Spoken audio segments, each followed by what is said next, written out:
अस्सलाम वालेकुम क्लास। तो आज है हमारे पास lab number 9 and the topic we are going to cover today is arrays. ठीक है, इस पे पार्शियली थोड़ा सा हम थेरी में देख चुके हैं बेसिक्स कि अरे क्या होता है। तो आज हम इसका हैंड्स ऑन करके देखेंगे तो और ज़्यादा कॉन्सेप्ट क्लियर हो जाएंगे कि एरेज क्या है, किस तरीके से इसको हम अपनी ऑलरेडी एग्जिस्टिंग एक्सरसाइज में यूज़ कर सकते हैं, ऑलरेडी रिटन प्रोग्राम्स में यूज़ कर सकते हैं to make them more efficient. ठीक है, तो एरेज है और हम इसमें एरेज के फंडामेंटल देखेंगे और फिर दो सब टॉपिक्स कह सकते हैं आप इसमें हम देख लेंगे, bubble sorting and linear searching. ठीक है, ये दोनों ऑपरेशन हैं जो एरे आता है या जब भी डेटा आता है तो सॉर्टिंग और सर्चिंग की बात की जाती है। तो सॉर्टिंग और सर्चिंग में हमने दो एल्गोरिथम कह लें उनको देखना है जिनका नाम है linear search for searching and bubble sort for sorting. तो चलें पहले तो फंडामेंटल से स्टार्ट कर लेते हैं कि एरे क्या है। ठीक है, मार्क्स डिस्ट्रीब्यूशन इसकी ये हो गई है। ठीक है, रिकॉल कर देता हूँ कि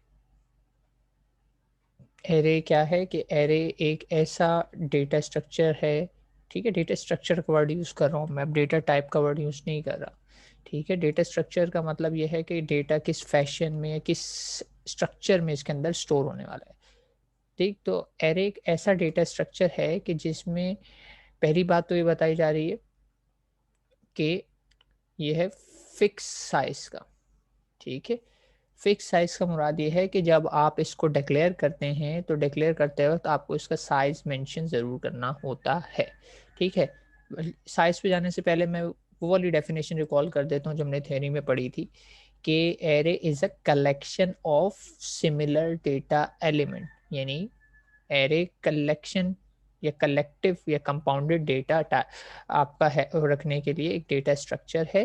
ठीक है, इसमें मोर देन वन एलिमेंट्स आ सकते हैं लेकिन जिनकी डेटा टाइप जो है सेम ही होगी। ठीक है, ये हो गई बिल्कुल बुनियादी डेफिनेशन कि array is a collection of similar data element.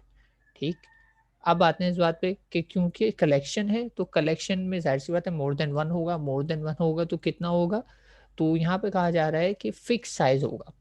ठीक है, फिक्स साइज़ से मुराद ये है कि जब आप उसे डिक्लेयर करेंगे तभी आपने जो साइज़ बता दिया throughout the execution of program cycle, यानी जब तक आपका प्रोग्राम चल रहा है तो उसका साइज़ वही रहेगा, वो साइज़ चेंज नहीं हो सकता। ठीक है, मैं वर्ड यूज़ कर रहा हूँ साइज़। साइज़ क्या होता है अभी क्लियर करूँगा और लेंथ क्या होती है ये भी क्लियर कर दूँगा एक एग्जांपल से। ठीक है, तो साइज़ चेंज नहीं हो सकता, लेंथ वेरी कर सकती है। तो फिक्स साइज़, दूसरी बात सीक्वेंशियल। ठीक है, सीक्वेंशियल का मतलब है सारी इसकी मेमोरी लोकेशन जो होंगी वो कंसेक्यूटिव होंगी या एडजेसेंट होंगी। इसको भी अभी हम एक एग्जांपल से क्लियर कर लेंगे कि ऐसा ही है या नहीं है। Collection of element of same type, ये वही डेफिनेशन आ गई कि कलेक्शन है और सिमिलर डेटा टाइप्स का या सिमिलर एलिमेंट्स का आपके पास। And array is used to store collection of data, but it is often more useful to think of an array as a collection of variable of same type. तो ये बात दूसरे अल्फाज में घुमा फिरा के कही गई है कि array सिंपली क्या है, collection of similar data type element है। अच्छा, फर्दर एरे किसी भी टाइप का हो सकता है। एरे का साइज कांस्टेंट होता है। ठीक है, वही वाली बात कि एरे का साइज कांस्टेंट वैल्यू होती है। इससे मुराद क्या है कि ये जो एरे के हमने स्क्वायर ब्रैकेट्स पढ़े थे, ठीक है, एरे की रिप्रेजेंटेशन में साइज जो है हम स्क्वायर ब्रैकेट्स में देते हैं तो इसके अंदर कभी भी कोई वेरिएबल नहीं आ सकता।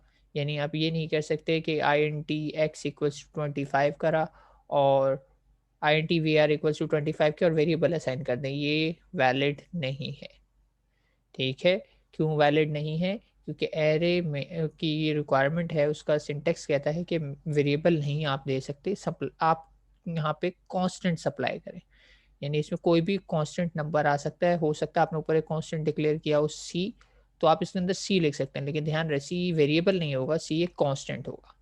ठीक है, कांस्टेंट और वेरिएबल का फ़र्क आपको ऑलरेडी बताया जा चुका है।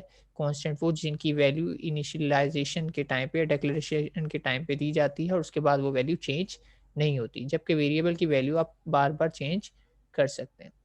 तो ये ध्यान रखें कि आपके पास जो है एरे के अंदर हमेशा कांस्टेंट साइज आता है, ठीक है, इसीलिए वो फिक्स साइज के होते हैं और वो चेंज नहीं होते।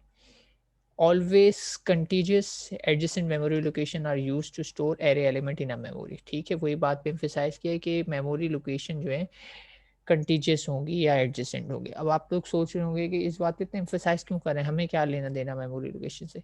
तो इस पे एम्फेसाइज करने के लिए पीछे एक वजह है और वो वजह आपको क्लियर हो जाएगी जैसे जैसे आप इसके एग्जांपल करते जाएंगे।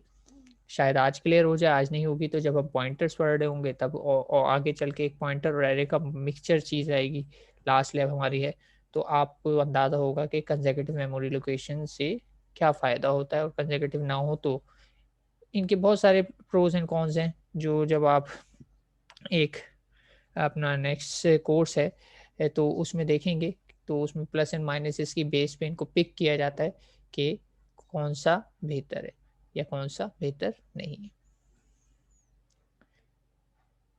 ठीक है, तो थ्योरी पे हम बात ज़्यादा नहीं करेंगे क्योंकि हमारी तो है लैब, तो कोशिश हम करेंगे कि हैंड्स ऑन करें। तो आज की लैब में हमारे पास है क्या, सिर्फ अच्छा यहाँ पे ये बताया हुआ है कि एरे वन डायमेंशनल भी होते हैं और मल्टी डायमेंशनल भी होते हैं, ठीक है। तो फिलहाल हम मल्टी डायमेंशनल को रहने देते हैं क्योंकि आज की लैब का टॉपिक नहीं है। आज की लैब में हम सिर्फ वन डायमेंशनल एरे करेंगे। वन डायमेंशनल का मतलब ये है कि जिसके अंदर सिर्फ और सिर्फ एक मर्तबा ये स्क्वायर ब्रैकेट यूज़ हो रहा हो, ठीक है। मल्टी डायमेंशनल का मतलब ये है कि उसमें एक से ज़्यादा स्क्वायर ब्रैकेट्स यूज़ हो सकते हैं, ठीक है। फिर हो सकता है 2 यूज़ हो रहे हो, फिर हो सकता है 3 यूज़ हो रहे हो, डिपेंड करता है कि आपका एरे कितने डायमेंशनल है, 2 डायमेंशनल है, 3 डायमेंशनल है, सो। लेकिन फ़िलहाल आज हम जो लैब करेंगे उसमें हम वन डायमेंशनल एरे से रिलेटेड लैब करेंगे। मल्टी डायमेंशनल की लैब आगे चलकर आएगी एक और सब टॉपिक के साथ, ठीक है। तो ये लाइन क्या बता रही है प्रोग्राम में? अच्छा, इस बात को हम ऑलरेडी डिस्कस कर चुके हैं लेकिन फिर से बता देता हूँ। सबसे पहले आप एरे डिक्लेयर करने के लिए लिखते हैं बिल्कुल वैसी डेटा टाइप, एरे का नेम। चेंज क्या आता है कि मैं स्क्वायर ब्रैकेट्स में आगे बता देता हूँ साइज कि मुझे कितने एलिमेंट्स इसमें स्टोर करने हैं, ठीक है। मैंने अभी बताया कि 5 एलिमेंट स्टोर करने हैं लेकिन एलिमेंट क्या होंगे ये मैंने नहीं बताए, तो उसमें वो गार्बेज या रैंडम कोई भी वैल्यू हो सकती है, ठीक है। लेकिन अगर मुझे इंडिविजुअल एलिमेंट्स को एक्सेस करना है तो पहले एलिमेंट को एक्सेस करने के लिए मुझे इस ब्रैकेट में यूज़ करना होगा वर्ड 0, ठीक है। Array name followed by it's index, ठीक है। ये जो नंबर है इसे हम इंडेक्स कहते हैं। तो पहला एलिमेंट 0, दूसरा एलिमेंट 1, तीसरा एलिमेंट 2 एंड सो ऑन, ठीक है। एरे की काउंटिंग हमेशा 0 से स्टार्ट होगी, ठीक है। एरे की काउंटिंग हमेशा 0 से स्टार्ट होगी, ये याद रखने वाली बात है। The size and type of array can not be change after it's declaration, ये ऑलरेडी मैं बता चुका हूँ कि एरे प्रोग्राम में एक मरतबा जो आपने नंबर लिख दिया साइज में, अगर ऊपर मैंने 5 लिख दिया है तो अब वो 5 लिखा है तो 5 ही एलिमेंट रहेंगे पूरे प्रोग्राम में, मैं चेंज नहीं कर सकता जब तक मैं ऊपर जाके 5 को मैनुअली चेंज ना कर दूँ। यानी रन हो गया प्रोग्राम तो 5 से ज़्यादा साइज नहीं हो सकता, एरे का साइज कॉन्स्टेंट या फिक्स होता है। Array has 0 as the first index not 1, ये बात याद रखने वाली है, ठीक है, कि एरे हमेशा 0 से स्टार्ट होता है, ठीक है। If the size of an array is n, to access the last element n minus 1 index is used, ठीक है। ये बात भी मैं ऑलरेडी बता चुका हूँ कि अगर एलिमेंट 5 है तो लास्ट एलिमेंट की इंडेक्स 4 होगी, अगर एलिमेंट 10 है तो लास्ट एलिमेंट की इंडेक्स 9 होगी, अगर एलिमेंट 100 है तो लास्ट एलिमेंट की इंडेक्स 99 यानी एक कम होगी। तो अगर साइज को मैं एक वेरिएबल कह रहा हूँ यानी साइज मेरा n है तो लास्ट एलिमेंट की इंडेक्स क्या होगी n माइनस 1 यानी सेकेंड लास्ट वाला नंबर जो बनता है, ठीक है। तो इन दिस एग्जाम्पल मार्क 4 यानी कि मार्क इंडेक्स नंबर 4 जो है आपका लास्ट एलिमेंट है। अच्छा सपोज, अच्छा एड्रेसेस की बात कर रहे हैं, एड्रेसेस पे मैं एग्जांपल के थ्रू आता हूँ, इसको भी मैं स्किप कर देता हूँ पॉइंट को।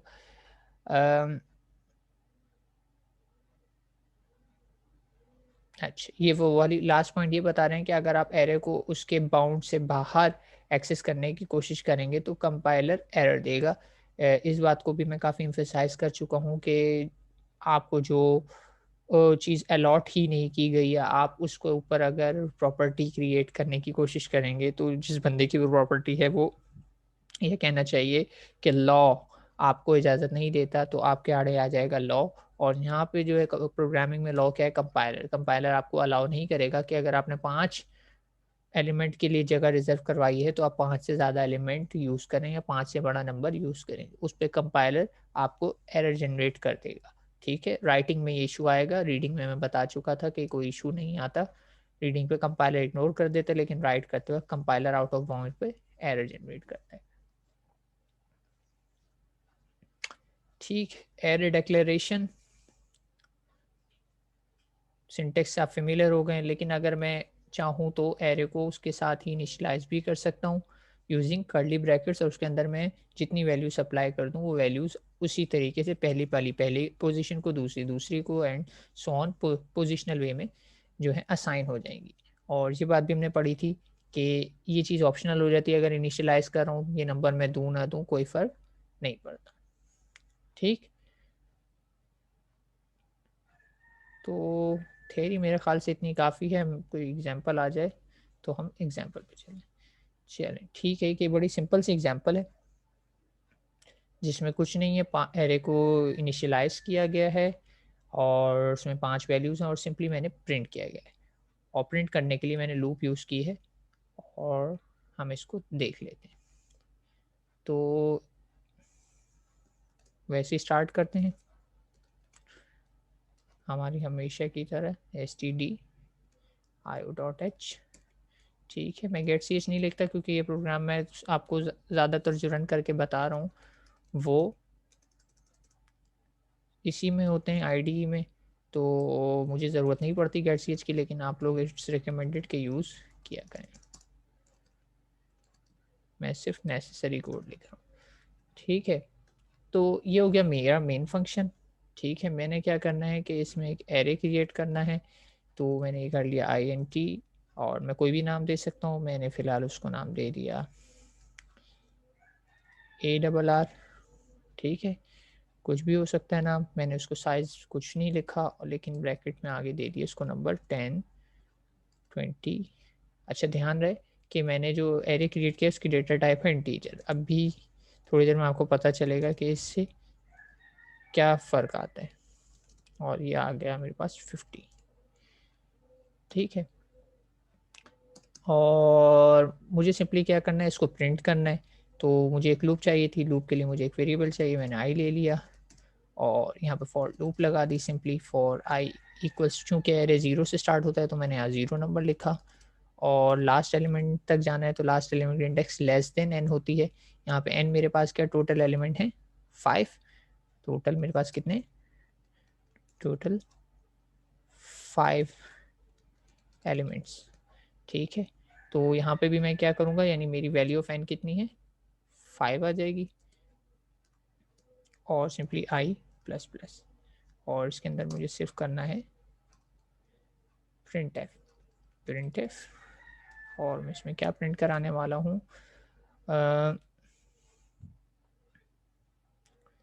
वैल्यू 1 करके प्रिंट करा देता हूँ। चलें ठीक है, ऐसे करते हैं, वैल्यू i इक्वल्स टू, अच्छा आई नहीं, value %d equals to %d।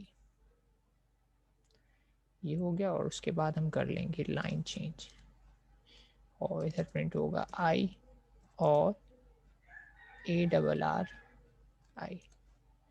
अच्छा, कोई क्वेश्चन आ रहा है मेरे पास?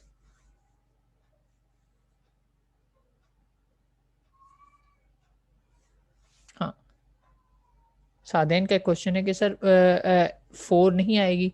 बिल्कुल, मैं 4 भी लिख सकता था, लेकिन सादेन देखें यहाँ पे एक चीज़ मैंने क्या लिखा है, लेस देन 5। तो लेस देन 5 क्या होता है, ऑलरेडी 4 ही होता है, यानी 4 को इंक्लूड करना है।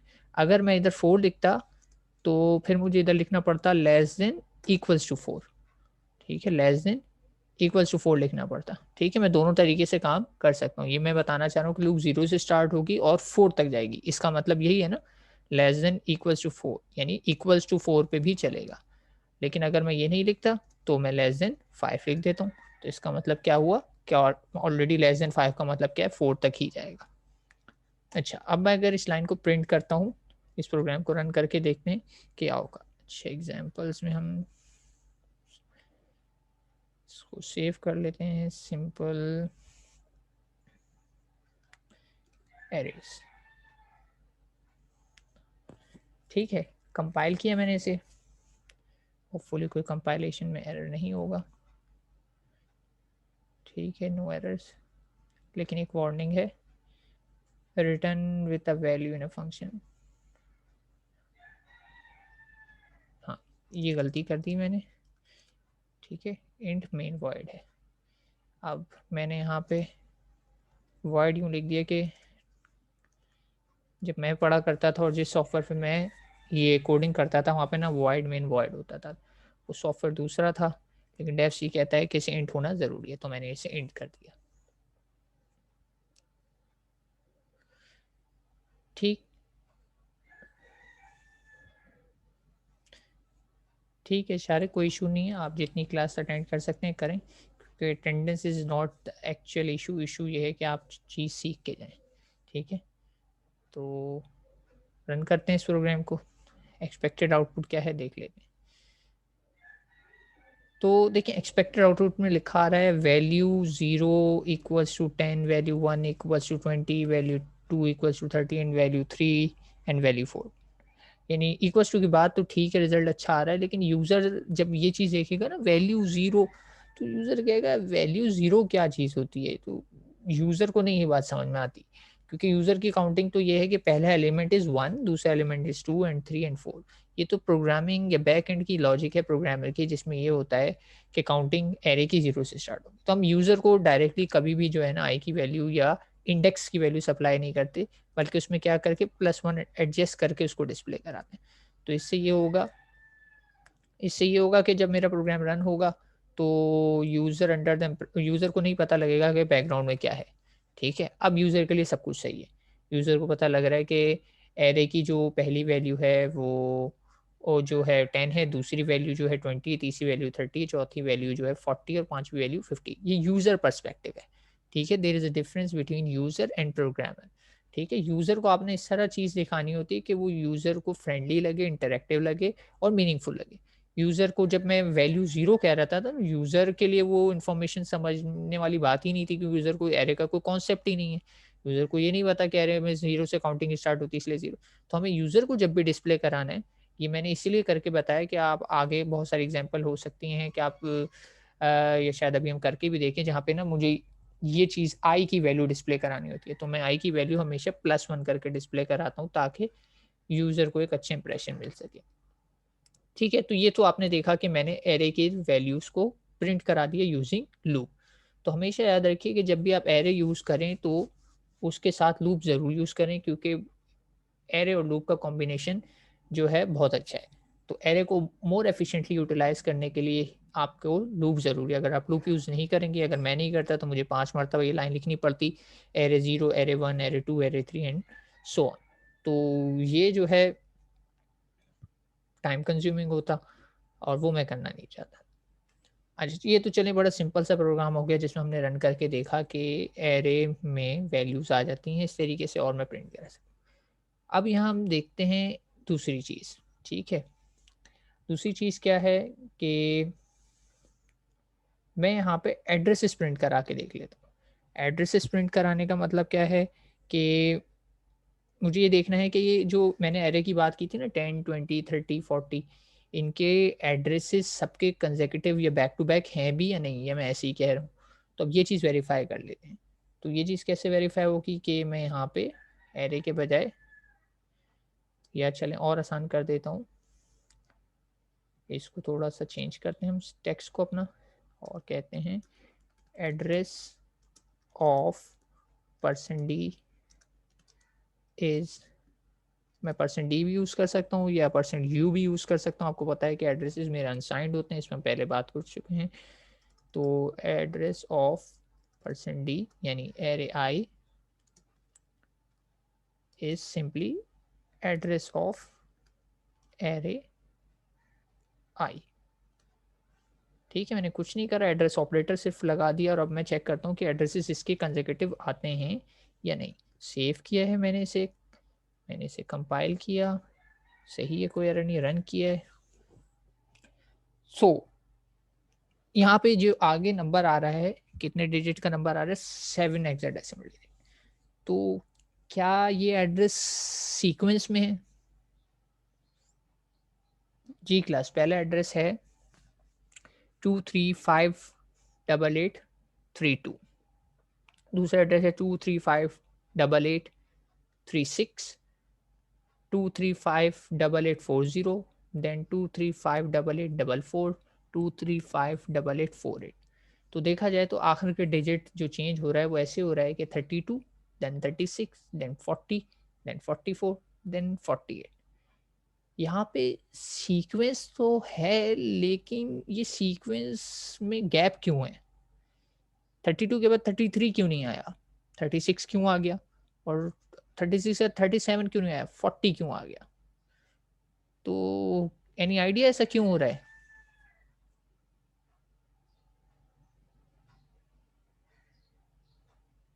जी क्लास, एनी आइडिया कि ऐसा क्यों हो रहा होगा?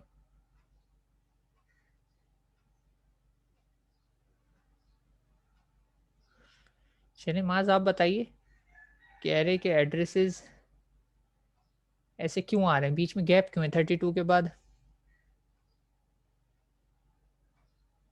अच्छा, एक शारिक का मेरे पास जवाब आया, सर हर नंबर 4 बिट्स का है, 4 बाइट्स एक्चुअली, ठीक है। हाँ ठीक है, तो 4 बाइट्स का क्यों है, ऐसा क्यों हो रहा है शारिक? क्यों आपने कहा ऐसा कि 4 बाइट का हर नंबर?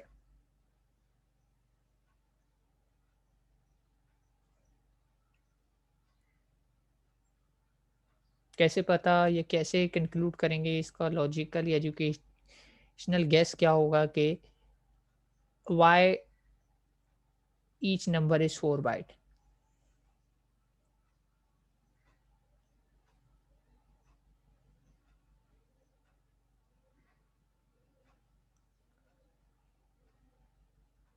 नहीं, इसका बिल्कुल फंडामेंटल सा आंसर है। चलिए मैं बता देता हूँ। देखिए, इसका आंसर बड़ा फंडामेंटल से ये है कि मेरी डेटा टाइप मैंने कौन सी यूज़ की है, INT। आपको बताया गया था कि इंटीजर का साइज़ क्या होता है। नॉर्मली वही वाली बात है, मेरा आर्किटेक्चर या सॉफ्टवेयर जो है 32 बिट का है, तो 32 बिट मीन्स 4 बाइट, ठीक है। इसका मतलब ये हुआ कि INT का जो मेरे पास साइज़ है, मैं यहाँ पे लिख लेता हूँ कमेंट में कि INT जो है actually INT equals to 4 bytes, ठीक है, ऑन 32 बिट OS कह लें या कंपाइलर कह लें या प्लेटफॉर्म कह लें, इन 3 वजूहत की वजह से जो है ये है आपका 32 बिट। कोई भी एक चीज़ इसमें 32 बिट होगी, तो जिस वजह से 32 कह रहा है। और कर लेते हैं, या ये भी रीज़न हो सकता है, ये भी रीज़न हो सकता है, जिसकी वजह से इंटीजर का साइज़ जो है 4 बाइट्स का है, ठीक है। इंटीजर का साइज़ 4 बाइट का है, तो आपने देखा कि हर एलिमेंट जो है 4 बाइट ले रहा है। मेरे एड्रेसेस कंसेक्यूटिव हैं, लेकिन देखिए एरे कितना स्मार्ट है, उसने जब एड्रेस शो कर रहा है तो वो हमेशा फर्स्ट एड्रेस, यानी वो जो ब्लॉक बनता है 4 4 का, यानी अगर मैं आपको यहाँ पर ड्रॉ करके बताना चाहूँ, तो ये जो ब्लॉक बनता है हमारे पास, ठीक है, 4 4 के ब्लॉक हैं, तो वो इसमें टोटल मेरे पास कितने 5 ब्लॉक्स आ जाएंगे। तो 5 ब्लॉक्स बना लेते हैं। तो 5 ब्लॉक्स में ऐसे ही बना रहा हूँ, मुझे नहीं पता थिकनेस कितनी हो सकती है, कोई ब्लॉक कम बन जाए, हो सकता है कोई ज़्यादा, तो उस पर ध्यान नहीं देंगे, बस ये ध्यान देते हैं कि नंबर ऑफ़ ब्लॉक्स कितने हमारे पास 5 है, ठीक है। तो एरे में फ़िलहाल ये हुआ है कि 5 ब्लॉक्स आए, और जो एड्रेसेस आ रहे हैं, तो सबसे पहला एड्रेस क्या आ रहा है हमारे पास, वो एड्रेस आ रहा है हमारे पास, वो है, अच्छा मैं सिर्फ लास्ट के लिख देता हूँ, पूरा नंबर मुझे लिखने की ज़रूरत नहीं है, 32 से लिख लेते हैं हम कि सबसे पहले जो हमारे पास आ रहा है, इसका स्टार्टिंग एड्रेस है 32, ठीक है। इसके स्टार्टिंग एड्रेस की बात की जाए तो वो है मेरे पास 36, क्योंकि उसने 32, 33, 34, 35 यानी यूं कहा जाए कि इसका लास्ट एड्रेस जो है वो होगा 35, 32 से लेकर 35 तक के एड्रेसेस इसमें आ रहे हैं। फिर 36 से लेकर कहाँ तक, 39 तक एड्रेसेस जो है इस वाले ब्लॉक को असाइन है। फिर इसी तरह 40 से असाइन है, 40 से लेकर 43 तक के एड्रेसेस यानी 4 बाइट्स जो है इसको असाइन है। फिर इसको देखा जाए तो यहाँ पे 44 से लेकर 47 तक की बाइट्स असाइन है। और फिर यहाँ पे 4 चली जाएंगी तो यहाँ पे 48 से अगला नंबर आएगा और वो जाएगा 51 तक। तो आप देख सकते हैं कि वो जो एड्रेसेस हैं मेरे पास वही इसी तरीके से हैं। कैसे कि पहला जो एरे का ब्लॉक है वो 32 से स्टार्ट हो रहा है, दूसरा ब्लॉक 36 से स्टार्ट हो रहा है, तीसरा 40 से, चौथा 44 से और पांचवा 48 से। ठीक है, और ये हर ब्लॉक 4-4 का है क्योंकि मैंने डेटा टाइप जो रखी है वो कौन सी है, इंटीजर डेटा टाइप रखी है। मैं इस बात को प्रूफ करता सकता हूँ कि मैं एक और यहाँ पे एग्जांपल ले लेता हूँ। और अब मैं इंटीजर के बजाय क्या कर देता हूँ, उसकी डेटा टाइप कैरेक्टर कर देता हूँ और एरे को मैं कुछ भी नाम दे सकता हूँ, मैं एक्स दे देता हूँ। ठीक है, अब मुझे यहाँ पे कोई भी वैल्यू चले मैं ना भी दूं, ठीक है, ये भी चीज़ वेरीफाई कर लेते हैं। मैंने वैल्यू कुछ भी नहीं दी लेकिन ये बता दिया कि मैं 5 एलिमेंट ले रहा हूँ और वो वैल्यू गार्बेज होगी डेफिनेटली, और इसी लूप में मैं प्रिंट करा लेता हूँ उसे। तो इसी लूप के अंदर मैं उसे भी प्रिंट करा लेता हूँ।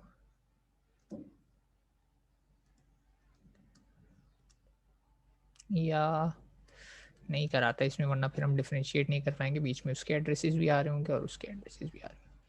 इस लाइन को हम दोबारा से कॉपी करते हैं और यहाँ पे दोबारा से 0 से 5 चलाते हैं, लेकिन अब एरे की बजाय मैं लिख देता हूँ इधर x और इधर भी लिख लेते हैं x। ठीक, और बीच में गैप देने के लिए प्रिंट एफ कर लेते हैं।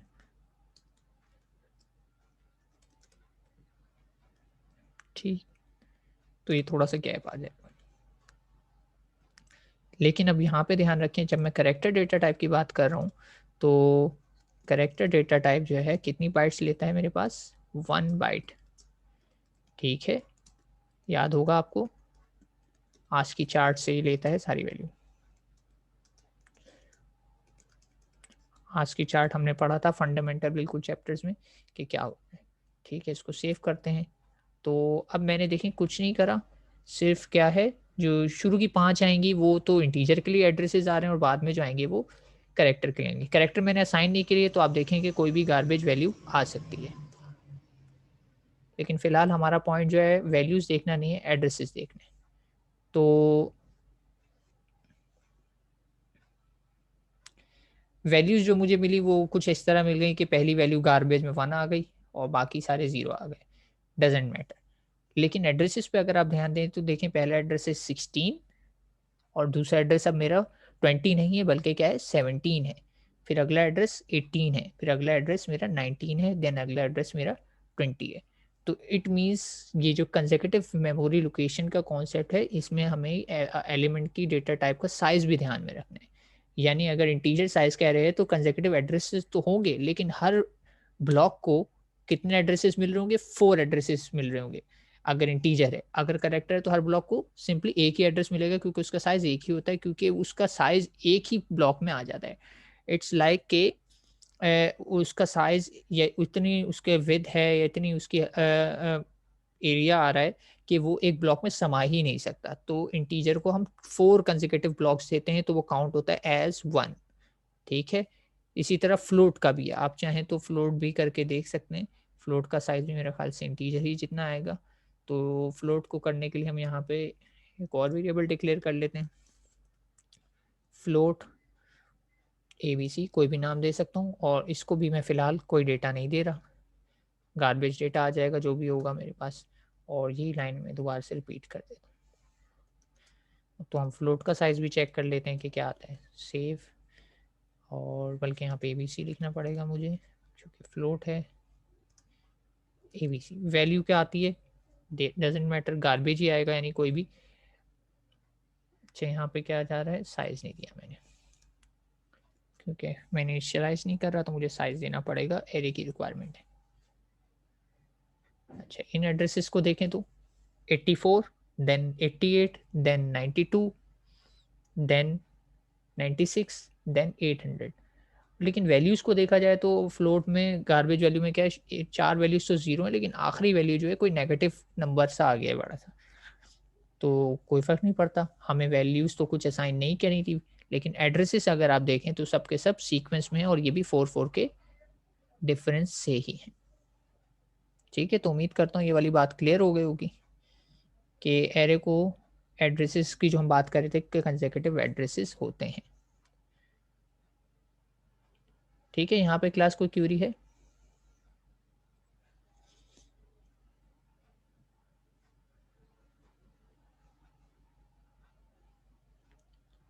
अच्छा, तो ये एरे का बिल्कुल बेसिक प्रोग्राम हो गया। आगे कोई हमारे पास देखते हैं एग्जांपल क्या है।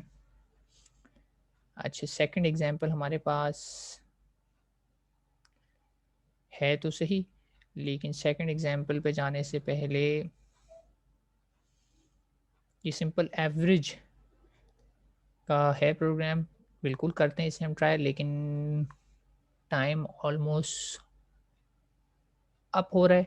तो ये कर लेते हैं कि जब तक हम ब्रेक लेते हैं तो मैं इस प्रोग्राम को टाइप कर लेता हूँ, हम रिजॉइन करते हैं इन 5 मिनट्स। ठीक है,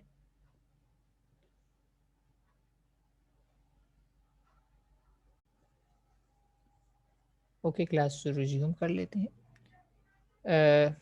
ड्यूरिंग द ब्रेक मैंने ये एग्जांपल टाइप कर ली है। ठीक है, सेकंड एग्जांपल हमारी है सिंपल, इसमें पर्पस तो ये है कि देखना कि हम एरे में इनपुट कैसे ले सकते हैं, लेकिन इन प्रोसेस हम उसमें एवरेज भी कैलकुलेट कर लेंगे, यानी कुछ यूज़फुल भी कर लेंगे। तो ये एग्जांपल मैंने यहाँ पे ऑलरेडी टाइप कर लिया टू सेव सम टाइम, आप लोगों का टाइम भी बचेगा इसमें और मेरा भी। मैं थोड़ा सा इसको नीचे तक ले आता हूँ कि एग्जांपल हमारी पूरी दिखाई दे। ठीक है, यहाँ तक। तो एग्जांपल में क्या है, मैंने शुरू में एक एरे डिक्लेयर किया, ठीक है, और उसको मैंने 10 साइज़ दे दिया।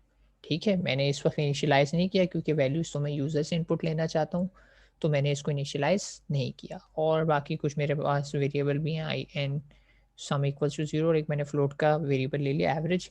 एंड इट मेक सेंस कि एवरेज मैं फ्लोट लूँ क्योंकि एवरेज जो है डिवाइड होने के बाद मुझे असाइन होगी, तो एवरेज की डेटा टाइप फ्लोट लेना ज़्यादा बेहतर रहेगा। ठीक है, तो साइज़ ऑफ मार्क एरे जो है मेरे पास कितना है, 10 है। देन मैं यूज़र से पूछता हूँ एंटर लेंथ ऑफ एरे। ठीक है, एंटर लेंथ ऑफ एरे, या इसको और यूज़र को लेंथ से क्या लेना देना, मैं बोलता हूँ एंटर, आसानी कर देता हूँ यूज़र के लिए, एंटर नंबर ऑफ सब्जेक्ट्स कह देते हैं।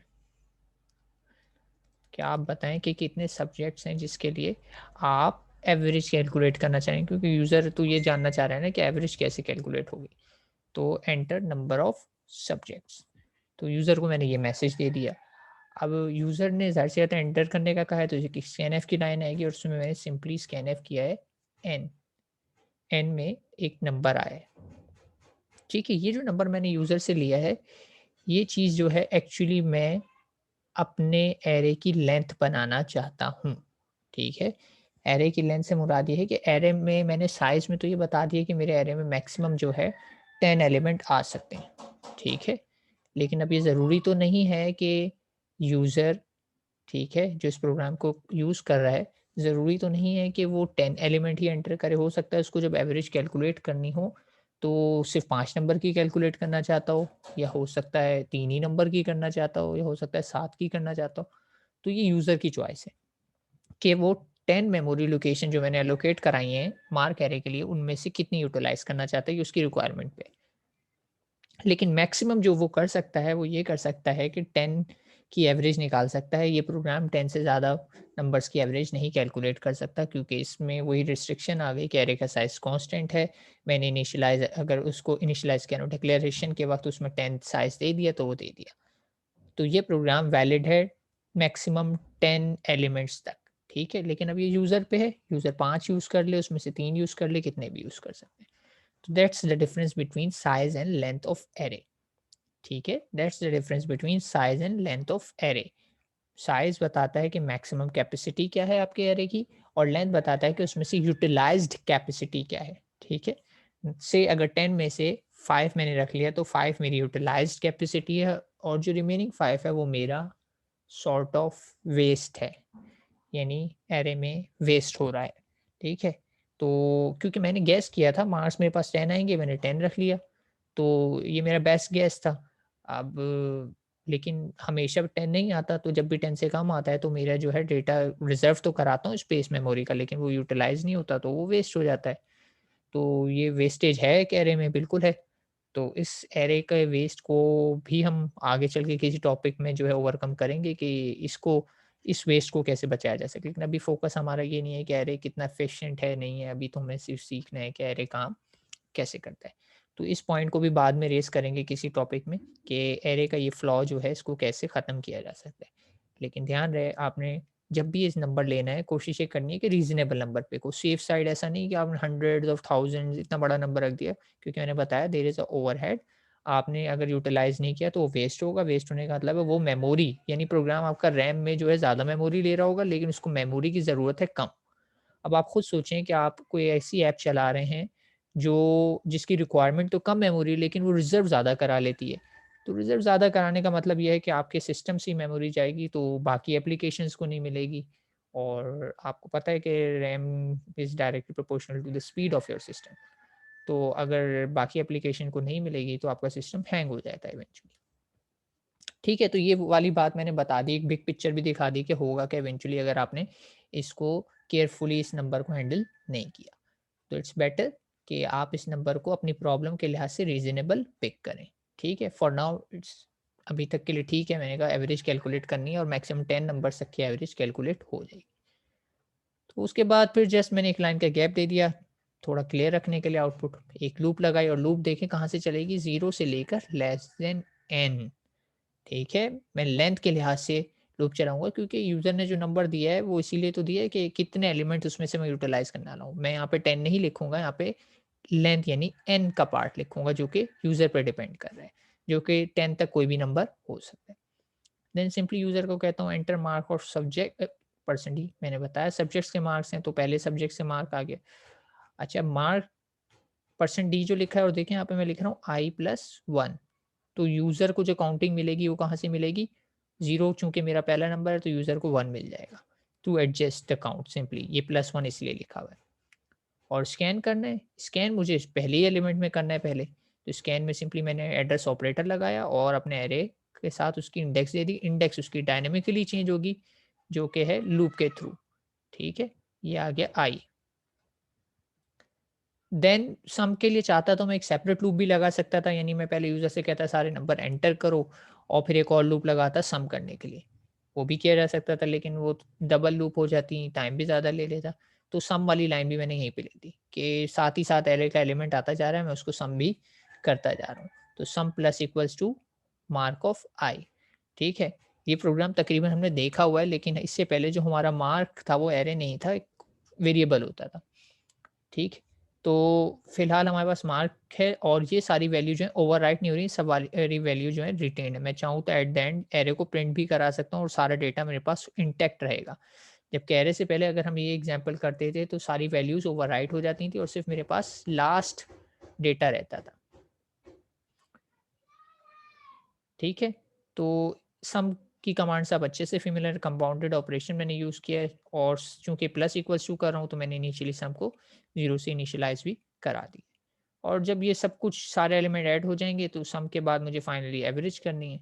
तो average equals to sum divide by n। ठीक? तो ये है मेरा प्रोग्राम। अब इसे हम रन करके देख लेते हैं ये काम कैसे करता है। तो इसे रन करते हैं। एंटर नंबर ऑफ सब्जेक्ट्स कहा मैंने, पहले तो सिर्फ 3 ही दिया। ठीक है? अब देखिए मुझसे पूछा एंटर मार्क्स ऑफ सब्जेक्ट 1, क्योंकि मैंने i+1 करा हुआ था तो ऑटोमैटिकली मुझे 1 डिस्प्ले हो रहा है। मैंने कहा ठीक है जी, नंबर आप पहले सब्जेक्ट के मेरे पास से ले लें, से 70 ले लें। एंटर मार्क्स ऑफ सब्जेक्ट 2, खुद ब खुद सब्जेक्ट के आगे 2 लिखा आ गया, क्योंकि आई की वैल्यू चेंज होती जा रही है तो इस सब्जेक्ट का नंबर भी चेंज होता जा रहा है। मैंने इसको दे दिया जी 80 ले लेते हैं। ठीक है? फिर पूछा कि एंटर मार्क्स ऑफ सब्जेक्ट 3, मैंने इसको कहा कि 95 ले लेते हैं। तो इसने मुझे बताया कि जो आपकी एवरेज या एवरेज स्कोर है वो है 81.6666, जो भी डिफ़ॉल्ट मैंने बताया था 6 प्लेस तक जा रहा है, ठीक है? 6 प्लेस तक जा रहा है। अगर मैं चाहूँ इसको 6 प्लेस पे नहीं रखना, तो मैं चाहता हूँ कि ये सिर्फ़ 2 डेसिमल प्लेसेस पे रहे, तो मुझे फ्लोटिंग में 0.2f लगा देना चाहिए। तो वो भी करके देख लेते हैं, लेकिन अभी आप देखिए मैंने इसको 3 सब्जेक्ट दिए, तो इसने सिर्फ़ 3 सब्जेक्ट्स का ही 3 मरतबा ही मुझसे सब्जेक्ट पूछा और 3 ही की एवरेज दे दी। लेकिन अगर मैं बढ़ाना चाहूँ, अच्छा बढ़ाने से पहले मैं इसको कर देता हूँ 0.2, ठीक है। अब मैं इसी प्रोग्राम को दोबारा रन कर रहा हूँ, सिर्फ़ ये मैंने 0.2 किया है कि मेरा रिज़ल्ट जो है 2 डेसिमल प्लेसेस तक आए। अब मैंने सब्जेक्ट्स को डाल दिए 5, तो आप देखिए एंटर मार्क्स ऑफ सब्जेक्ट 1 मैंने डाल दिया कुल 67, सब्जेक्ट 2 89, सब्जेक्ट 3 86, 90 एंड 56। देखा आपने इसको, इसने मुझे 5 तक पूछा। जो नंबर मैं इसको दे रहा हूँ ये उतने तक जा रहा है और परसेंटेज इज़ नाउ 77.60। आगे के नंबर उसने नहीं शो करे, वरना वो 0000 शो करता।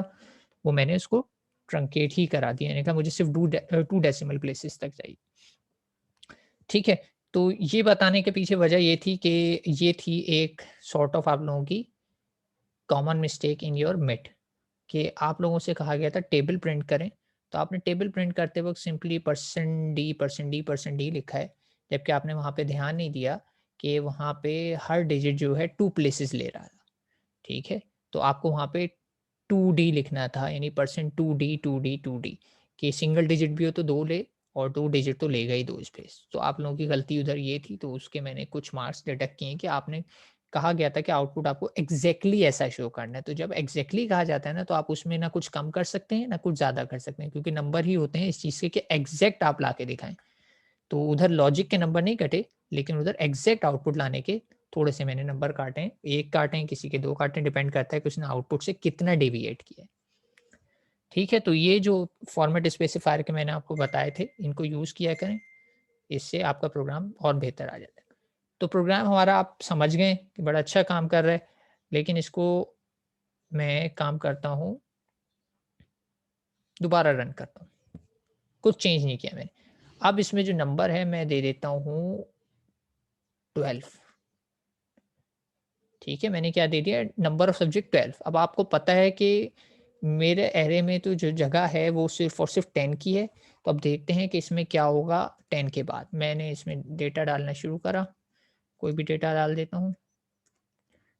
10 तक तो ये प्रोग्राम सही चलेगा, लेकिन उसके बाद इसका बिहेवियर देखते हैं क्या आता है। 10 या 10 10 आखिरी सब्जेक्ट आ गया मेरे पास 88, और अब ये मुझसे पूछ रहा है मार्क्स बताओ 11 सब्जेक्ट के। कौन-सी लाइन पे मौजूद है ये? इस वक़्त मौजूद है, इस लाइन पर आ चुका है, और अगर अब मैंने स्कैनफ में कुछ भी इनपुट किया तो वो इसकी 11th वाली लोकेशन पे राइट करने की कोशिश करेगा। और अब आपको पता ही है कि ये चूँकि आउट ऑफ बाउंड है, तो यहाँ पे कुछ अनएक्सपेक्टेड बिहेवियर हमारे पास आ सकता है।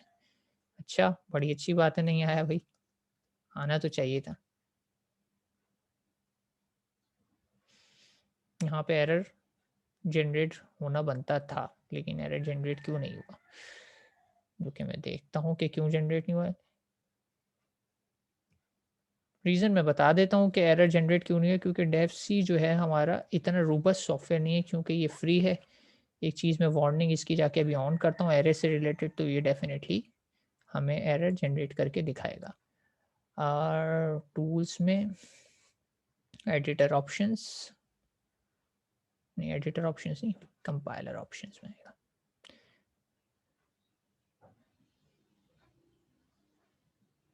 कंपाइलर में ही था I think.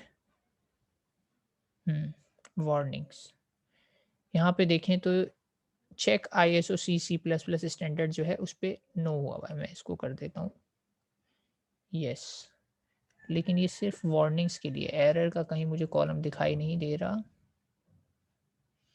Make all warnings into error अगर मैं कर दूं तो फिर ये एरर बना देगा। शो सम मोर वार्निंग, एक्चुअली यहाँ पे जो बनता था वो बनता था एक रन टाइम एरर, जो कि डेव सी सॉफ्टवेयर ने मिस कर दिया है। ये इसको मैं सही कर देता हूँ, एरर नहीं बताना चाहिए हर वार्निंग को, तो ये चीज़ हम सही कर देते हैं। ये तो ठीक है, लेकिन ये नहीं करना चाहिए, वरना फिर हर वार्निंग को भी ये मुझे एज एरर शो करेगा। तो there is a difference between warning and error. Warning can be ignored, लेकिन रिकमेंडेड नहीं होता वार्निंग को इग्नोर करें। लेकिन एरर जो है इग्नोर नहीं किया जा सकता, क्योंकि एरर जब तक ठीक नहीं करेंगे बात आगे नहीं बढ़ेगी। एनीवेज एक काम ये करते हैं कि हम इस प्रोग्राम को अपने ऑनलाइन चला के देख लेते हैं। कोई ऑनलाइन मेरे पास अगर सी का कंपाइलर मिल जाता है तो हम उस पर चला के देख लेते हैं अल्टरनेट सॉफ्टवेयर पे कि क्या बिहेवियर आता है। लेकिन फिर वो है कि मैं इनपुट कैसे दूंगा ऑनलाइन प्रोग्राम में, मैं ज़्यादातर इनपुट नहीं दे सकता। चलिए लेकिन देख लेते हैं ऑनलाइन सी कंपाइलर। कोई सी का हम ऑनलाइन कंपाइलर पे जाते हैं और देखते हैं कि हम इसमें इनपुट दे सकते हैं या नहीं।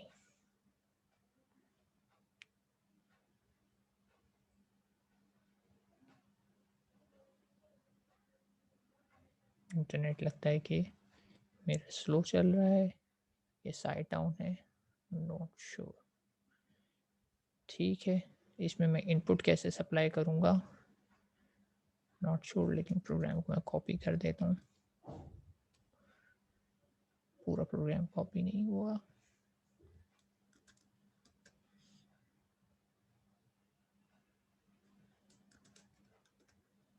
ठीक है जी, ये आ गया। अब मैं सी का कंपाइलर हो गया। ठीक है, रन करके देखते हैं इसे कि ये इनपुट लेने वाली कमांड मुझसे पूछेगा या नहीं पूछेगा। ठीक है, इसने पूछा, मैंने 12 एंटर किया। सब्जेक्ट 1, सब्जेक्ट 2, सब्जेक्ट 3, सब्जेक्ट 4,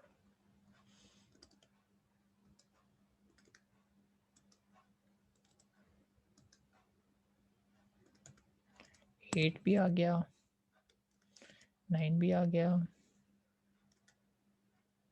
ये काफ़ी कम स्कोर हो गया, स्कोर बढ़ा देते हैं।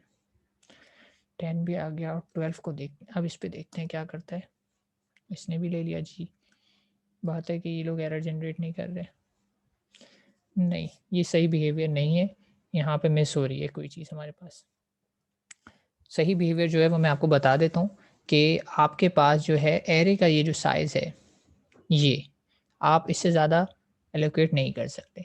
ठीक है, अभी मेरे पास कोई रूबस्ट कंपाइलर नहीं है। एक सॉफ्टवेयर है मेरे पास रूबस्ट, लेकिन उसको मैं चलाऊँगा ना तो वो टाइम काफ़ी ले लेगा। लेकिन चलें, मैं चला के देख ही लेता हूँ, क्योंकि पॉइंट तो हमें प्रूफ करना है कि ये बात हमारी सही होनी चाहिए कि एरे जो है रन नहीं करेगा। कहाँ था हमारा प्रोग्राम, एरे इनपुट। इसको मैं कोशिश करता हूँ इस सॉफ्टवेयर से रन कर लूँ, लेकिन ये थोड़ा हैवी ड्यूटी सॉफ्टवेयर है। तो ओपन विथ का ऑप्शन क्यों नहीं आ रहा, ये रहा ओपन विथ विजुअल स्टूडियो। खैर, जब तक ये ओपन होता है हम देख लेते हैं और क्या है हमारे पास।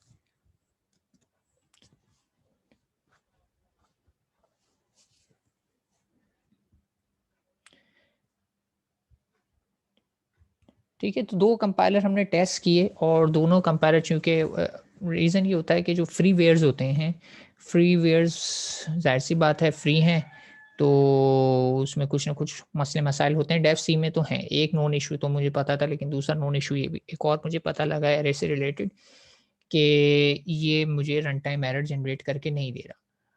नॉर्मली ये होता कि प्रोग्राम जो है मेरा ना वहाँ पे क्रैश ही हो जाता, हैंग होके ना क्रैश हो जाता और कहता कि मैं राइट ही नहीं कर सकता, क्योंकि मुझे अलाउ ही नहीं है इस मेमोरी लोकेशन को एक्सेस करना। चलें, होपफुली ये रन हो जाए इसमें। ओपन तो हो गया है, लेकिन मुझे वही बात, पूरा सोल्यूशन बनाना पड़ेगा इसका, और वो बड़े मसले हैं। आप क्या करें?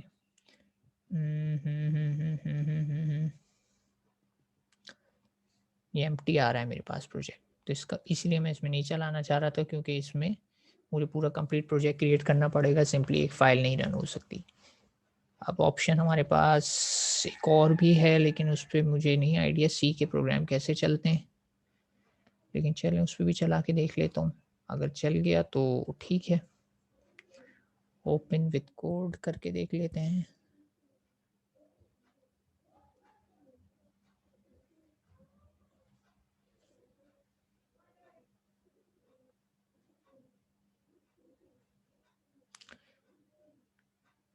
और अभी मैं सिर्फ इस पे इतना एम्फेसाइज इसलिए कर रहा हूँ कि आप लोगों के जहन में ये मिसकंसेप्शन ना क्रिएट हो, क्योंकि ये हाई लेवल टूल्स जो हैं, ठीक है, इसमें इशू जनरेट नहीं कर रहे, लेकिन चूंकि आप हैं एक इलेक्ट्रिकल इंजीनियर या एम्बेडेड इंजीनियर बनेंगे, तो आपने वहाँ पे अगर प्रोग्रामिंग में ये मिस्टेक की तो ये आपको काफ़ी कॉस्टली पड़ सकती है, क्योंकि वहाँ पे डेटा करप्ट हो जाता है, उसमें मेमोरी काफ़ी लिमिटेड होती है, सारा डेटा क्लोज प्रॉक्सिमिटी पे होता है। यानी अगर आपने अपने बाउंड से निकल के आपने कुछ राइट किया, तो इसका मतलब है कि आप कोई अपना other useful data of your code overwrite करके करप्ट कर रहे होंगे। तो वहाँ पे ये गलती जो है आपको काफ़ी कॉस्टली पड़ सकती है। यहाँ पे हाई लेवल में तो वही वाली बात है कि सॉफ्टवेयर हमारे इतने एडवांस होते हैं, ऑपरेटिंग सिस्टम वगैरह वो इस चीज़ को खुद ब खुद कैटर कर लेते हैं। चलें ये भी है, इसमें भी रन करके मैं देख लेता हूँ कैसे होता है। वैसे इसमें मैंने सी का प्रोग्राम रन किया नहीं है, रन कोड लिखा आ रहा है मेरे पास, और मैं इसे रन करके देखता हूँ, शायद इससे रन हो जाए। लेकिन इस टूल पे मैंने इन सॉफ्टवेयर को रन नहीं किया कभी।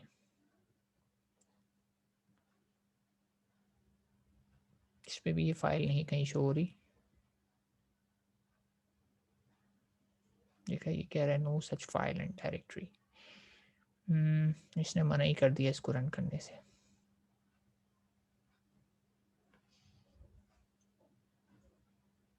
अच्छा, इशू मुझे पता लग गया क्यों रन नहीं हुआ। क्योंकि ये इसमें डायरेक्टरी का इशू होता है। मुझे पहले ये करना पड़ेगा कि इसमें कमांड प्रॉम्प्ट करना पड़ेगा, फिर जाके इसको रन करना पड़ेगा।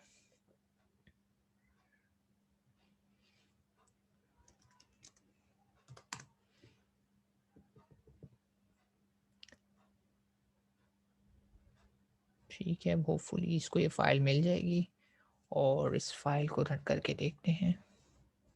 लेकिन अब इसको बाकी फाइल्स भी मिल गई हैं हमारी। तो हमारे प्रोग्राम में मैं रन करना चाह रहा था सिर्फ इस फाइल को, और इस फाइल को हम सिर्फ इसी को रन करें तो रन होगा या नहीं। रन कोड,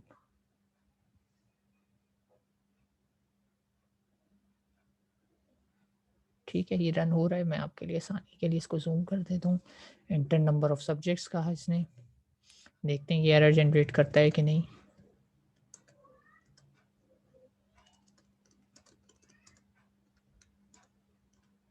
नंबर एक बड़ा चला गया है मेरे पास से, चलिए खैर है, नंबर टेस्ट करना भी पर्पस नहीं है। अभी पर्पस है कि 12 पे मैं एरर जनरेट करके दे, जो कि नहीं दे रहा। चलें जी, मुबारक हो, हमारी एक थियोरेटिकल या यूँ कहें कि एक थ्योरी जो है वो सॉफ्टवेयर ने गलत प्रूव कर दी है। और ऐसा क्यों किया, नो आइडिया। तो अब इसमें मज़ीद टाइम नहीं लगाते। खैर, बात मैंने आपको बता दी है, ये इशू आता है और मैंने ये इशू फेस किया है और ये इशू जनरेट होता है। लेकिन ये स्कैनएफ पे नहीं हो रहा। लेकिन मैं ये चीज़ जो है आपको यहाँ से प्रूव करके दिखा सकता हूँ कि अगर मैंने यहाँ पे अगर कोशिश की ना, एरे और नंबर लिखा है यहाँ पे 12 एलिमेंट, क्या 11 भी लिख दूँगा, और इसको मैंने लिखने की कोशिश की 67, तो ये यहाँ पे भी मुझे एरर दे के बताएगा कि ये एरर है। देख रहे हैं आप? इसने मुझे ये बताया कि सी प्लस प्लस के आईएसओ स्टैंडर्ड मना करते हैं कि आप ये नहीं कर सकते, ये ऑपरेशन अलाउ नहीं है। तो ऐसे तो ये दे रहा है मुझे इशू, ठीक है। लेकिन स्कैनएफ में ये चीज़ जो है ना बायपास हो रही है, या यूँ कह सकते हैं कि स्कैनएफ के केस में स्कैनएफ ये जो चेक है, चूँकि ये तो देखें एरर किसने जनरेट किया है, ये कंपाइलर ने जनरेट किया है। अच्छा ठीक है, इसको मैं इस तरह कंक्लूड कर देता हूँ आप लोगों के लिए कि जब स्कैनएफ में यूज़ कर रहा था तो ज़ाहिर-सी बात है कंपाइलर से तो बात निकल चुकी है।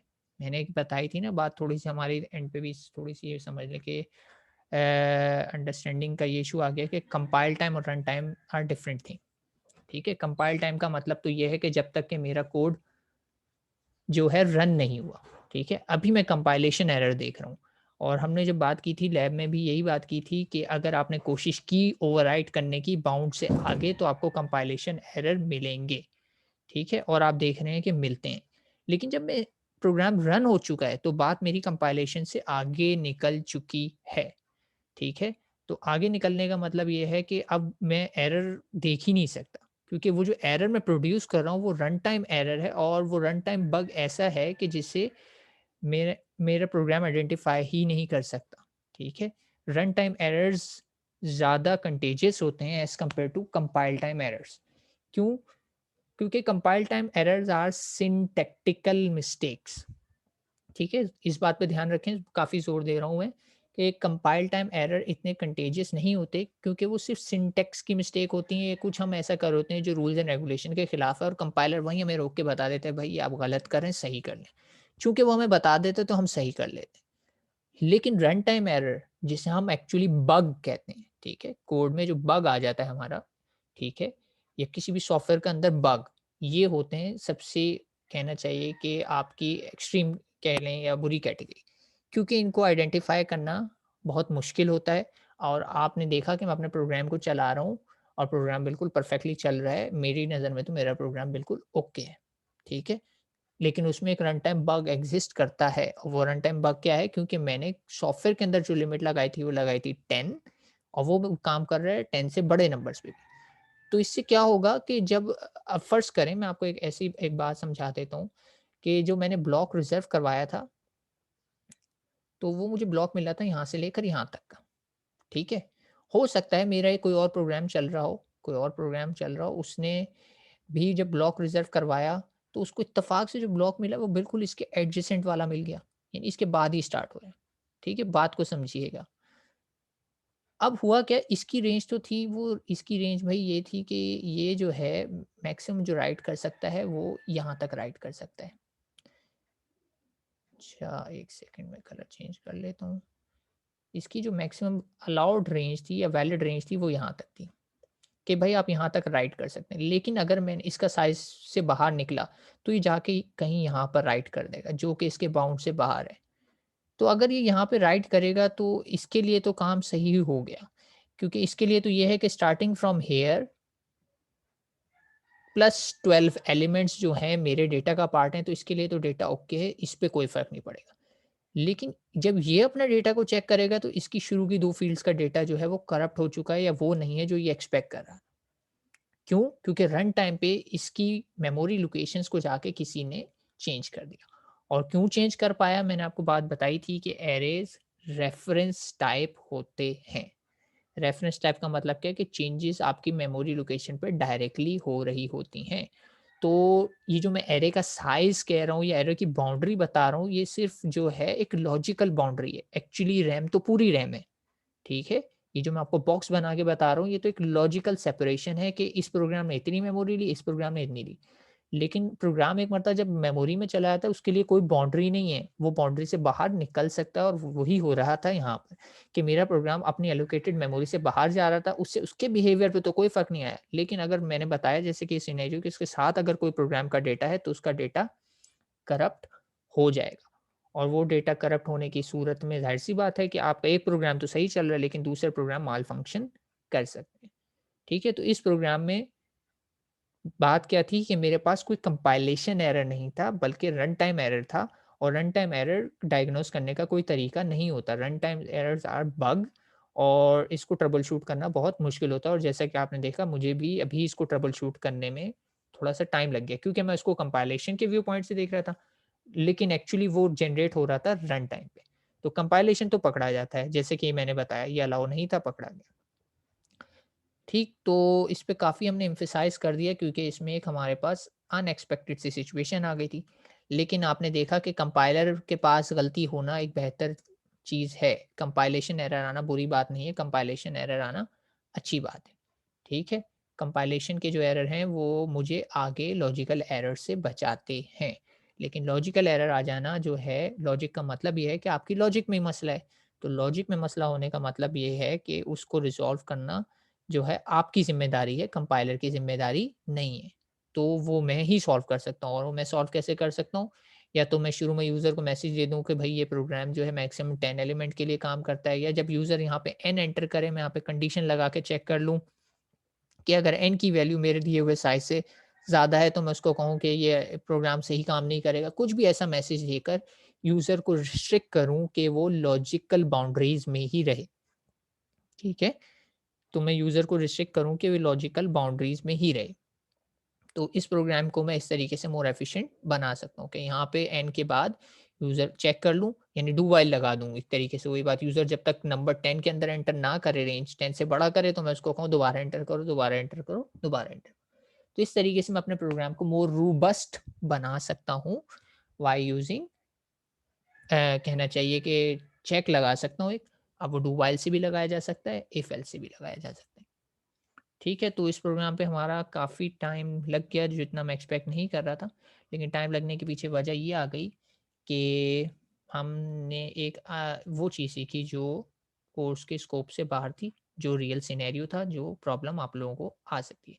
लेकिन फिर वार्न कर रहा हूँ, चूँकि आप लोगों को ज़्यादातर जो है एम्बेडेड सिस्टम से होगा अब ज़रूरत पड़ेगी आपको या डील करना पड़ेगा, तो बी वेयर, इस प्रॉब्लम से मुहतात रहिएगा, ये गलती मत कीजिएगा, ठीक है? मैंने तो इंटेंशनली की है, लेकिन आप लोग अनइंटेंशनली ये मिस्टेक कर सकते हैं। और लास्ट थिंग ये देख रहे हैं, मैंने फ्लोट लगा के टाइप कास्टिंग की है, क्योंकि सम भी मेरा इंटीजर था और एन भी मेरा इंटीजर था। ठीक है, तो इस प्रोग्राम में मज़ीद और नहीं है, ना मैं इस पे टाइम देना चाहूँगा। मैं चलता हूँ जल्दी से अगली एग्ज़ाम्पल की तरफ। और अगली एग्ज़ाम्पल क्या है, मैं नहीं करा रहा।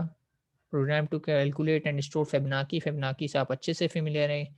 ये प्रोग्राम जो है सिंपली क्या कर रहा है, फिबोनाची कैलकुलेट करके एरे के अंदर स्टोर कर रहा है। फिबोनाची का फ़ॉर्मूला वही लगा हुआ है। इनिशियल 2 वैल्यूज़ जो है मैंने पहले ही सप्लाई कर दी। Fibonacci of 0 is 0, Fibonacci of 1 is 1, और फिर उसके बाद मैंने लूप लगा दी। कौन-सी इंडेक्स से चलेगी लूप? सेकंड इंडेक्स से चलेगी, क्योंकि फर्स्ट 2 वैल्यूज़ तो मैंने दे दी हैं, और 20 वैल्यूज़ तक कहा हुआ है, तो लेस देन 20 चल रहा है, यानी 19 तक जाएगा। और वही फिबोनाची का फ़ॉर्मूला। फिबोनाची की प्रेज़ेंट वैल्यू, यानी सेकंड वैल्यू अगर मैं कैलकुलेट करना चाह रहा हूँ, तो वो देखें क्या है, i-1, यानी सेकंड लास्ट वैल्यू और लास्ट वैल्यू से मिलके बनेगी। सिंपल सा फ़ॉर्मूला है, तो इसको मैं नहीं करना चाह रहा, क्योंकि टाइम हमारे पास इतना नहीं है। कुछ और टॉपिक्स भी हैं मेन जो हमें देखने। तो ये फिबोनाची ऑलरेडी आपको पता है, बस फिबोनाची को एरे में स्टोर कर दिया, यानी फर्स्ट 20 टर्म का है, फर्स्ट 30 भी कर सकते हैं, फर्स्ट 50 भी कर सकते हैं, जितनी टर्म्स चाहें। आपको सिर्फ ये नंबर चेंज करना है। ठीक? तो ये एक्सरसाइज़ आप लोग ट्राई कर लीजिएगा। रिपिटेटिव है काफ़ी, मैं नहीं करा रहा। और हमारे पास हैं सॉर्टिंग का टॉपिक। सॉर्टिंग का टॉपिक है, लेकिन हमारे पास इस सेशन में टाइम बचे हैं 5 मिनट्स। तो फिर से वही मैं ये काम करता हूँ कि ये कोड जो है ब्रेक लेता हूँ और इस कोड को लिख लेता हूँ। तो आप लोग रिजॉइन करें, तब तक ये मैं बैकग्राउंड में ये कोड लिख लेता हूँ, ताकि टाइपिंग ओवरहेड बच सके। ठीक है? तो इस कोड को मैं लिखता हूँ और हम लेते हैं ब्रेक। ओके, क्लास को रिज्यूम कर लेते हैं। ब्रेक से पहले हम एरे फंडामेंटल्स देख रहे थे, फंडामेंटल्स देखी, और फिर हमने इनपुट लेना भी देखा, हमने प्रिंट करना भी देखा एरे को, और एक हमने बग के बारे में भी पढ़ा कि लॉजिकल बग्स क्या होते हैं, जो कि हमारा कोई प्लान नहीं था लैब में करने का, लेकिन एक इशू आया जिसकी वजह से हमने डिफरेंशिएट कर लिया कि कंपाइल टाइम एरर्स क्या होते हैं और रन टाइम एरर्स क्या होते हैं। और कंपाइल टाइम एरर्स तो रिज़ॉल्व हो जाना अच्छी बात है, लेकिन रन टाइम एरर अगर रिज़ॉल्व नहीं होते, तो इनको ट्रबल शूट करना काफ़ी ट्रबलसम या मुश्किल ही होता है। ठीक? तो अब आगे बढ़ते हैं। तो और हमारे पास टॉपिक है सर्चिंग एंड सॉर्टिंग। तो उनमें से सॉर्टिंग में हम एक एल्गोरिथम कवर करेंगे जिसका नाम है बबल सॉर्ट। ठीक है? ये बबल सॉर्ट कैसे काम करता है, क्या इसकी डिटेल्स हैं, वो तो मैं अभी फ़िलहाल डिस्कस नहीं करना चाहूँगा, क्योंकि ये पूरा थ्योरेटिकल टॉपिक है। तो उसे हम थ्योरी में कवर कर लेंगे इंशाल्लाह इसी वीक। लेकिन जितनी-जितनी बातें मुझे लगेगा ज़रूरी हैं कोड के व्यू पॉइंट से या बात समझाने के लिए, वो मैं आपको समझा दूँगा। तो काम क्या है, सॉर्ट करना। ठीक है? सॉर्टिंग क्या होती है? सॉर्टिंग होती है कि डेटा को किसी पर्टिकुलर फैशन में अरेंज करना। डेटा को किसी पर्टिकुलर फैशन में अरेंज करना। नॉर्मली हमारे लिए जो सीक्वेंस या फैशन काम का होता है, वो सीक्वेंस ये होती है कि या तो वो डेटा असेंडिंग ऑर्डर में हो, या तो फिर वो डेटा डिसेंडिंग ऑर्डर में। हमारे लिए यही 2 सीक्वेंस काम की हैं। सिमिलरली इसको आप ऐसे समझ सकते हैं कि मैं अगर आपको यही वाली एग्जांपल्स का फोल्डर दिखाऊं, अब इसमें बहुत सारी चीज़ें किस फैशन में अरेंज है मुझे नहीं पता कौन सा प्रोग्राम कौन सा है, लेकिन ये जो ऊपर नेम वाला टैब अगर मैं इसको क्लिक करता हूँ तो आप देख रहे हैं ये अल्फ़ाबेटिकली अरेंज हो गए in ascending order with respect to name. A वाले पहले एंगल्स, एरे इनपुट, लेकिन मुझे फिलहाल इससे कंसर्न नहीं है, मैं चाहता हूँ कि मुझे लेटेस्ट वाला प्रोग्राम मिले। लेटेस्ट का मतलब है कि जो आज मैंने किया हो, तो मैं इसको ये डेट मॉडिफाइड वाले टैब पे क्लिक कर देता हूँ। तो डेट मॉडिफाइड पे क्लिक कर रहा हूँ तो ये आ रहा है मेरे पास असेंडिंग ऑर्डर, या यूँ कह लें कि इसमें सबसे पहले जो टॉप पे प्रोग्राम है वो सबसे पुरानी डेट का है, ठीक है? और फिर असेंडिंग में डेट्स आगे बढ़ रही हैं, यानी स्मॉलर डेट से लार्जर डेट पे, यानी ये जा रहा है 1 सितंबर से लेकर फिर 2nd फिर 8 फिर 15। लेकिन मुझे लेटेस्ट चाहिए तो मैं डिसेंडिंग ऑर्डर में अरेंजमेंट चाहूँगा। तो मैं इसको दोबारा से क्लिक करता हूँ तो आप देखें ये सारा का सारा डेटा जो है मेरे पास descending order with respect to date की वैल्यू सेलेक्ट होकर आ गया। तो इस वक्त टॉप पे वो प्रोग्राम है जो सबसे लेटेस्ट मैंने लिखा है या सबसे आखिर में लिखा है। तो ये तो एक मैंने आपको दिखा दी कि एप्लीकेशन है आपके पास सॉर्टिंग की, क्या आप हर जगह पे सॉर्टिंग कर ही रहे हैं, ठीक है? तो जहाँ पे एरे या कलेक्शन ऑफ डेटा आ जाता है वहाँ पे सॉर्टिंग का कॉन्सेप्ट तो इनबिल्ट ही है ही है। तो मैंने आपको एक अभी छोटी सी एग्जांपल दिखाई सॉर्टिंग की, अब हमें यही काम करना है लेकिन अपने डेटा के साथ। एरे में डेटा है और डेटा की सॉर्टिंग करनी है, यानी सॉर्टेड होगा डेटा तो वो मेरे लिए ज़्यादा यूज़फुल है। तो यहाँ पे कंप्लीट प्रोग्राम नहीं लिखा हुआ, सिर्फ बबल सॉर्ट लिखा हुआ है इसका, लेकिन मैंने मेन फंक्शन भी लिख दिया है यहाँ पर खुद ही से। और मेन फंक्शन में मैंने कुछ नहीं करा, एक एरे क्रिएट किया, 10 एलिमेंट रख लिए मैक्सिमम, यूज़र से बोला कि आप नंबर ऑफ एलिमेंट बताएं, यानी लेंथ पूछ ली, जितनी लेंथ उसने बताई उतना डेटा मैंने स्कैन कर लिया। ये पुराने कोड से ही मैंने कॉपी पेस्ट ही कर लिया, एक तरीके से वही चीज़ है, ठीक है? अब एरे के अंदर एलिमेंट आ गए। अब एलिमेंट के बाद मैंने सिंपली एक फंक्शन बनाया हुआ है जिसका नाम है बबल सॉर्ट, मैंने वो कॉल किया। उसको दो चीज़ें मैं एज आर्गुमेंट पास कर रहा हूँ। पहली चीज़ है एरे का, क्या चीज़ है, एरेज बेस एड्रेस। ये बात मैंने थ्योरी के क्लास में बताई थी कि पहली चीज़ होती है बेस एड्रेस और दूसरी चीज़ क्या होती है, सेकंड पैरामीटर मुझे सप्लाई करनी होती है एंड लेंथ ऑफ एरे, ताकि मुझे पता चल सके कि एरे मेरा कहाँ से स्टार्ट है और कहाँ पर एंड, ठीक है? तो दो चीज़ें हमेशा पास करनी पड़ती हैं किसी भी फंक्शन को जब भी मैं एरे पास करता हूँ। तो एरे के साथ साथ उसकी लेंथ पास करनी पड़ती है ताकि आगे वाले फंक्शन को पता हो कि कहाँ से लेकर कहाँ तक मुझे प्रोसेसिंग करनी है। देन बबल सॉर्ट का फंक्शन काम करेगा, और बबल सॉर्ट का फंक्शन काम कर देगा तो मैं लिख रहा हूँ प्रिंटेड सॉर्टेड एरे एलिमेंट्स ये हैं और जस्ट प्रिंट करा रहा हूँ अपने एरे को। आपने देखा मैंने कहीं पे भी रिटर्न नहीं करा है, कुछ भी नहीं करा है, क्योंकि इस बात में हम बात कर चुके हैं। चूंकि ये बेस एड्रेस जा रहा है तो इसका मतलब है कि मैं एड्रेस पास कर रहा हूँ। एड्रेस पास करने का मतलब है मैं रेफरेंस पास कर रहा हूँ, यानी एक्चुअली मैं यहाँ पे पास बाय रेफरेंस कर रहा हूँ। और पास बाय रेफरेंस का मतलब ये होता है कि जो चेंजेस आएंगी दूसरे फंक्शन में एरे में वो एक्चुअल एरे में चेंजेस आएंगी। तो मुझे अपने एरे को रिटर्न वगैरह कराने की ज़रूरत नहीं है, मेरा एरे जो है बाय रेफरेंस ही पास हो रहा है, ठीक है? अब हम ये चीज़ देख लेते हैं कि ये चीज़ वेरीफाई भी कर लेंगे। तो बबल सॉर्ट के फंक्शन में जाते हैं और बबल सॉर्ट के फंक्शन में मैंने यहाँ पे ये लिख दिया, रिटर्न टाइप कुछ नहीं, बबल सॉर्ट मेरे फंक्शन का नेम। एक मैंने पहली चीज़ ले ली एरे, मैंने नाम जान के चेंज कर दिया, मैं नाम AR भी रहने दे सकता था लेकिन मैंने नाम डेटा कर दिया, ठीक है? और मैंने ये कल बताया था कि it is equivalent to pointer, ठीक है? मैं इसको पॉइंटर नोटेशन में भी लिख सकता हूँ, लेकिन कोई भी नाम यूज़ किया जा सकता है, मैंने डेटा का नाम यूज़ कर लिया और यहाँ पे एन को भी मैंने कैपिटलाइज़ कर दिया।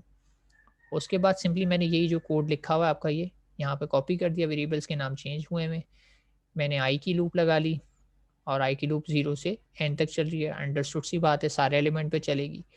फिर जे की लूप है, जे की लूप 0 से लेकर n-1 से भी लेस चल रही है, यानी ये सेकंड लास्ट एलिमेंट तक जाएगी। ऐसा क्यों?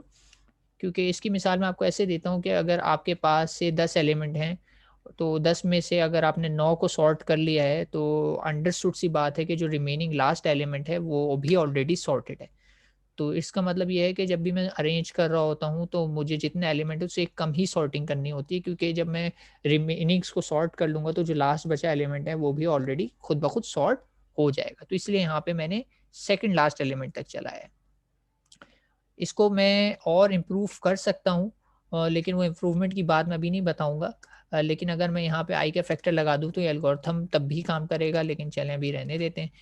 और ये भी इसमें क्या हो रहा है, इस लूप में सिर्फ मैं एक कंडीशन चेक करता हूँ कि डेटा j अगर ग्रेटर देन है डेटा j+1, j की वैल्यू अगर 0 है तो मैं यानी ये चेक करना चाह रहा हूँ कि डेटा एट, यानी अगर पहली आइट्रेशन डेटा एट पोजीशन 1 कह लें या पोजीशन 0 ही लिख लेता हूँ, is greater than data eight position 1।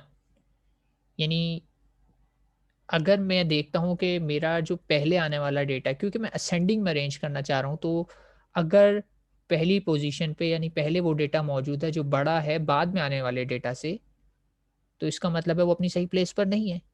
तो अगर वो अपनी सही प्लेस पर नहीं है तो मैं सिंपली क्या करूँगा, इन दोनों को इंटरचेंज कर दूँगा, और इंटरचेंज कर दूँगा या यूँ कहूँ स्वैप कर दूँगा। स्वैप आपको अच्छे से करना आता है। स्वैप के लिए मैंने एक टेम्परेरी वेरिएबल लिया, पहले इसमें डेटा j की वैल्यू कॉपी कर दी, फिर डेटा j में डेटा j+1 की वैल्यू कॉपी कर दी, फिर डेटा j+1 में टेम्प की कॉपी कर दी। तो इससे आपको पता है कि इन दोनों की वैल्यू इंटरचेंज हो जाएंगी, और मैं यही बिहेवियर रिपीट करता रहूँगा। जब जब ये कंडीशन ट्रू होगी, जब भी ऐसा आएगा कि पहले वाला डेटा बड़ा होगा बाद वाले डेटा से, तो मैं उसकी जगह को चेंज कर दूंगा। बस ये सिंपल सा मुझे काम करना है, मेरा काम बाकी सब ऑटोमेटिकली। तो इसको इन एक्शन देखते हैं कि एल्गोरिथम एक्चुअली काम करता भी है या नहीं। ये मैंने इसको कर दिया रन।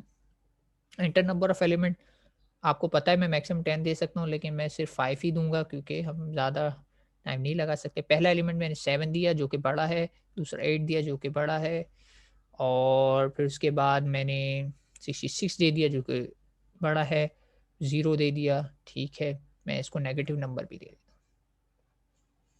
तो आपके ख्याल में क्या रिजल्ट आना चाहिए अगर ये सही सॉर्ट करेगा, तो मेरी सीक्वेंस क्या होगी? जी क्लास, जल्दी से बताइए चैट बॉक्स में कि अगर ये इसको सही सॉर्ट कर देता है तो मैं एक्सपेक्ट क्या करूं इससे रिजल्ट, कि मेरा रिजल्ट क्या आएगा। ये चलें अभी मैं इसको हटा देता हूँ, इसको सिर्फ 2 कर देता हूँ। अब बताइए कि मेरा रिजल्ट क्या आएगा।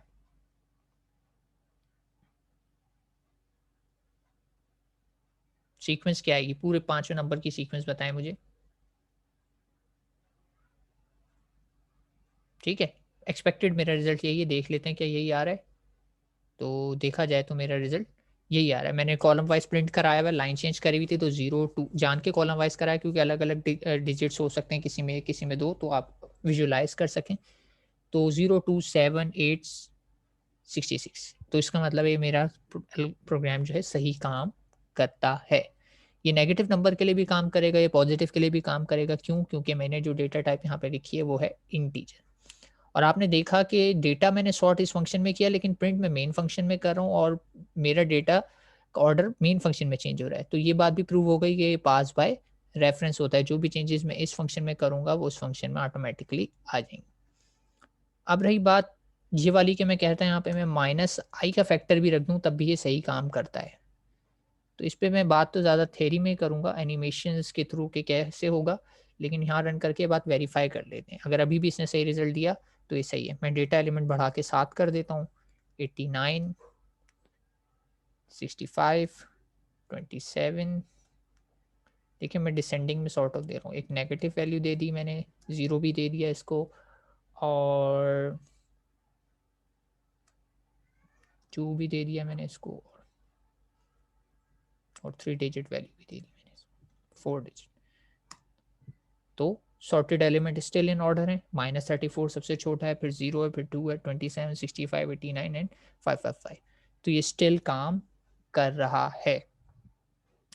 तो इसका मतलब है कि सॉर्टिंग मेरी बिल्कुल सक्सेसफुल हो रही है बबल सॉर्ट से, अगर मैं ये फैक्टर आई का लगा दूं। ये लगाया क्यों है इस पर अभी मैं बात नहीं करूंगा, ये मैं बात करना चाहूँगा थ्योरी क्लास में कि इसके लगाने न लगाने से क्या फ़र्क पड़ेगा। बस अभी सिर्फ ये बता सकता हूँ कि इसके लगाने से परफॉर्मेंस बेनिफिट मुझे मिलेगा। काम तो मेरा दोनों सूरतों में हो रहा है, लेकिन अगर आई का फैक्टर ऐड कर दूंगा तो कुछ परफॉर्मेंस इंप्रूवमेंट मिलेगी, यानी कम टाइम में मेरा काम हो जाएगा। ठीक है, इस बात को चलें देख लेते हैं वेरीफाई करके कि कम टाइम में होता है या नहीं होता है।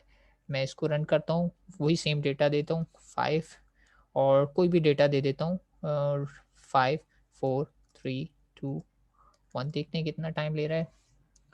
इसने लिया टाइम 9.123 देखते हैं। अगर ये मैं आई का फैक्टर हटा देता हूँ तो क्या फ़र्क आता है। 9.123 आया, तो ये मैंने किया 5।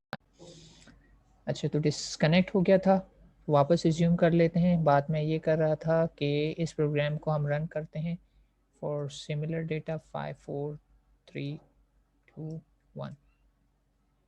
तो ये टाइम ले रहा है मेरे पास 6.0605, ठीक है। लेकिन ये टाइम वैसे इतना रिलायबल फैक्टर है नहीं, हमने इस पे पहले भी बात की थी, लेकिन लेट्स सी कि कोई फ़र्क आता है या नहीं।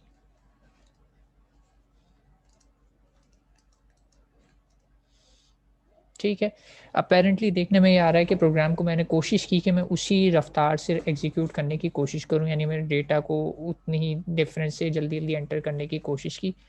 तो पहले टाइम 6 पॉइंट समथिंग आ रहा था और अब टाइम 5 पॉइंट समथिंग आ रहा है जब मैंने यहाँ पे ये आई का फैक्टर लगा दिया। तो रिलेटिव परफॉर्मेंस बेनिफिट है, और एक्चुअल बेनिफिट क्या है तो इस पे जो बात है वो मैं करूँगा थ्योरी में। तो ये था आपका बबल सॉर्ट का एल्गोरिथम जो सिंपली स्वैपिंग पे काम करता है, और स्वैपिंग के लिए एक कंडीशन है कि अगर ये कंडीशन ट्रू होगी तो स्वैपिंग होगी, यानी ये सब काम होगा, और अगर ये कंडीशन फॉल्स हो जाएगी तो कुछ भी नहीं होगा, लूप अगली आइटरेशन पे चली जाएगी। तो देखने वाली बात क्या है कि इसमें नेस्टेड लूप यूज़ होती हैं, ठीक है।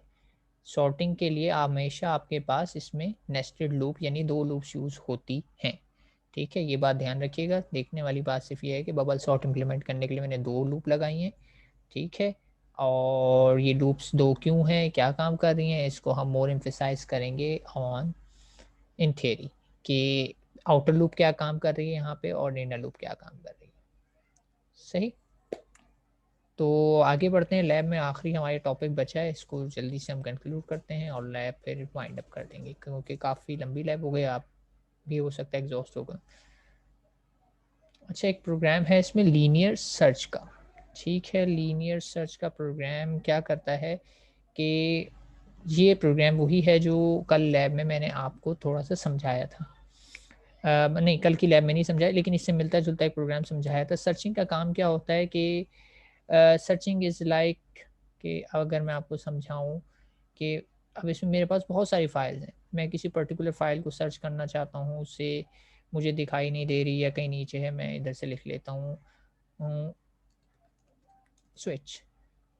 तो ये जो ऑपरेशन मैंने अभी परफॉर्म किया है ये मेरे पास है सर्चिंग, और मुझे सर्चिंग की भी ज़रूरत पड़ती रहती है जब मैं एरे से कलेक्शन से डील करता हूँ, तो मोर देन वन एलिमेंट्स में से मुझे एक एलिमेंट चाहिए। तो मैं सर्चिंग भी आपने देखा हैंड ऑन हैंड ही कर रहा होता हूँ जब मेरे पास कलेक्शन आ जाते हैं, तो अब मुझे ये काम करना है। अब मैं अगर आपसे पूछूं कि एरे में से मुझे सर्चिंग करनी है तो मैं कैसे कर सकता हूँ इस प्रोग्राम को। जब तक मैं देखता हूँ मेरे पास अगर ऑलरेडी लिखा हुआ तो मैं टाइम बचाने के लिए उसे ही रन कर दूंगा, लेकिन आप लोगों से अभी फ़िलहाल पूछ रहा हूँ, अगर मैं आपसे कहता हूँ कि मुझे सर्च करना है, से मैं आपके सामने एक सिनेरियो रखता हूँ, आप उस सिनेरियो के व्यू पॉइंट से मुझे जवाब दीजिएगा। से हम बैठे हुए हैं क्लास में, फिज़िकली क्लास में बैठे हुए हैं, ठीक है। और मैं किसी रोल नंबर को कॉल कर रहा हूँ कि ये रोल नंबर कौन है। लेकिन मेरे पास कंस्ट्रेंट क्या है, कंस्ट्रेंट ऐसे हैं कि मैं ब्रॉडकास्ट नहीं कर सकता, यानी मैं ब्रॉडकास्ट करके कोई रोल नंबर जैसे अटेंडेंस लेता हूँ वैसे मैं नहीं कर सकता। लेकिन मुझे उस पर्टिकुलर रोल नंबर वाले स्टूडेंट को ढूंढना है, तो मैं कैसे ढूंढूंगा। आप बैठे हुए मेरे सामने, सारे स्टूडेंट बैठे हुए रॉ वाइज। अब मुझे ढूंढना है उस पर्टिकुलर स्टूडेंट को जिसकी आईडी मेरे हाथ में है, या जिसको हो सकता है कि डायरेक्टर ने बुलाया है या जो भी है, मैं ब्रॉडकास्ट नहीं कर सकता, ठीक है। ब्रॉडकास्ट का मतलब है मैं कह नहीं सकता रोल नंबर ये कौन है, हाजिर हूँ जैसे अटेंडेंस लेता हूँ, ऐसे नहीं कर सकता। तो अब आप मुझे सजेस्ट करें कि मैं क्या तरीका लगाऊं, किस तरीके से इस स्टूडेंट को, इस पर्टिकुलर आईडी वाले स्टूडेंट को क्लास में ढूंढूं। तो ये सिनेरियो है। अच्छा, मेरे पास पार्टिसिपेंट का हैंड रेस हुआ है, कोई क्वेश्चन है या आंसर करना चाहते हैं।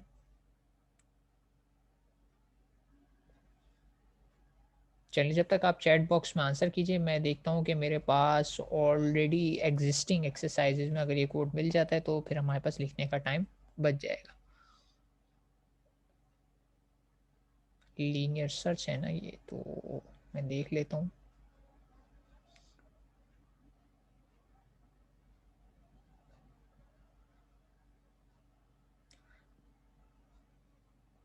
तब तक आप मुझे जवाब दीजिए इस बात का कि किस तरीके से सर्च किया जाएगा। कोई भी आपके ज़हन में बात आ रही हो किसी भी किस्म की, आप मुझे बता सकते हैं।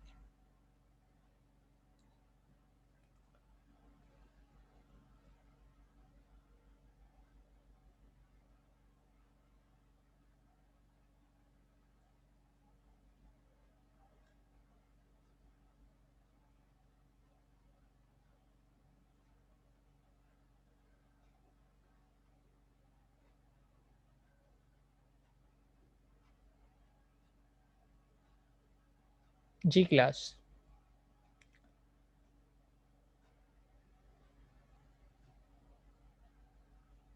Search binary search.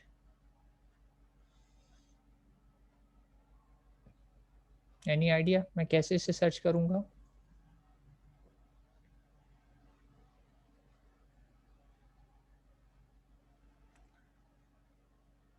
चलें बता देता हूँ। पहले आइडिया ये है कि मैं कैसे सर्च कर सकता हूँ। वो आइडिया सिंपल है बड़ा, कि मैं वन बाय वन सब स्टूडेंट से पूछना शुरू करूँगा।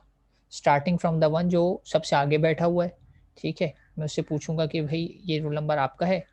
और वो कहेगा नहीं सर, मेरा तो नहीं है। अच्छा, फिर मैं अगले से पूछूँगा, उसके बाद वेरी नेक्स्ट वाले से, क्या ये रोल नंबर आपका है? कहेगा नहीं सर मेरा नहीं है। तीसरे से पूछूँगा, चौथे से पूछूँगा, पूछता रहूँगा जब तक कि क्लास में सारे स्टूडेंट्स से मैं पूछ ना लूँ। ठीक है?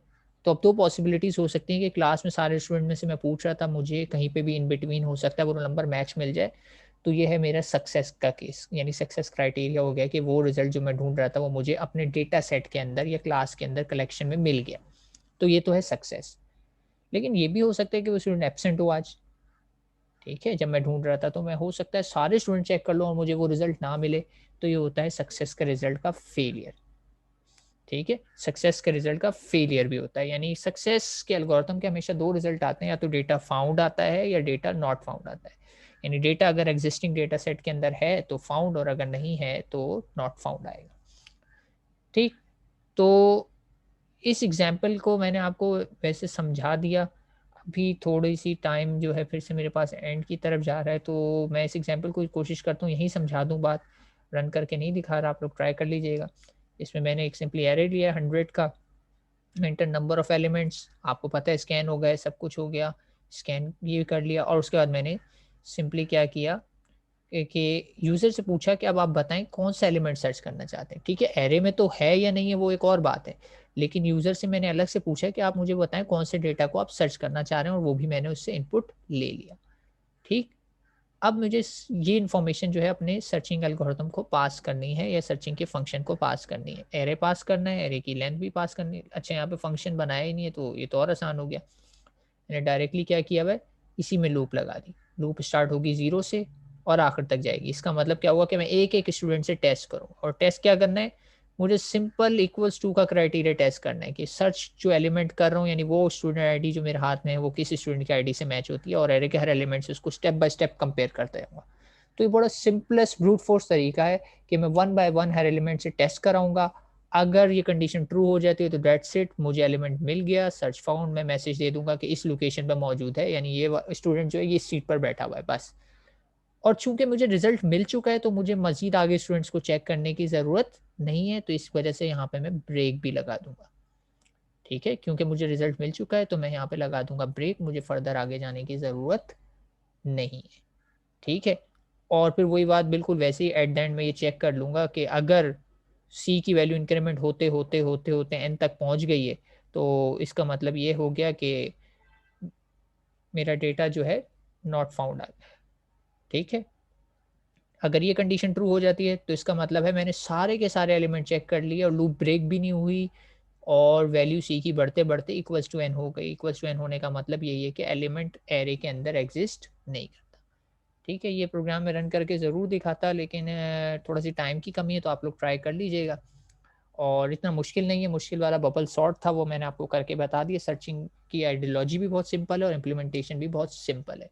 पूरा कोड यहाँ पे गिवन है, आपको बस इसे रन करके वेरीफ़ाई कर लेना है। ठीक है, ये दोनों टॉपिक हमारे अगले लेक्चर में आएँगे थ्योरी में, तो अगर वहाँ टाइम मिला तो वहाँ पे मैं एग्ज़ीक्यूट करके दिखा दूँगा, लेकिन थ्योरी में टाइम मिला तो। ठीक है, वरना ये आप पर छोड़ता हूँ, जिम्मेदारी आप लोगों की है कि आप इसे रन करके ज़रूर देखेंगे। ठीक है, तो सेशन का इसका भी टाइम अप हो रहा है, तो मैं एक और सेशन लेना नहीं चाह रहा था, इस वजह से मैंने ये नहीं कराया।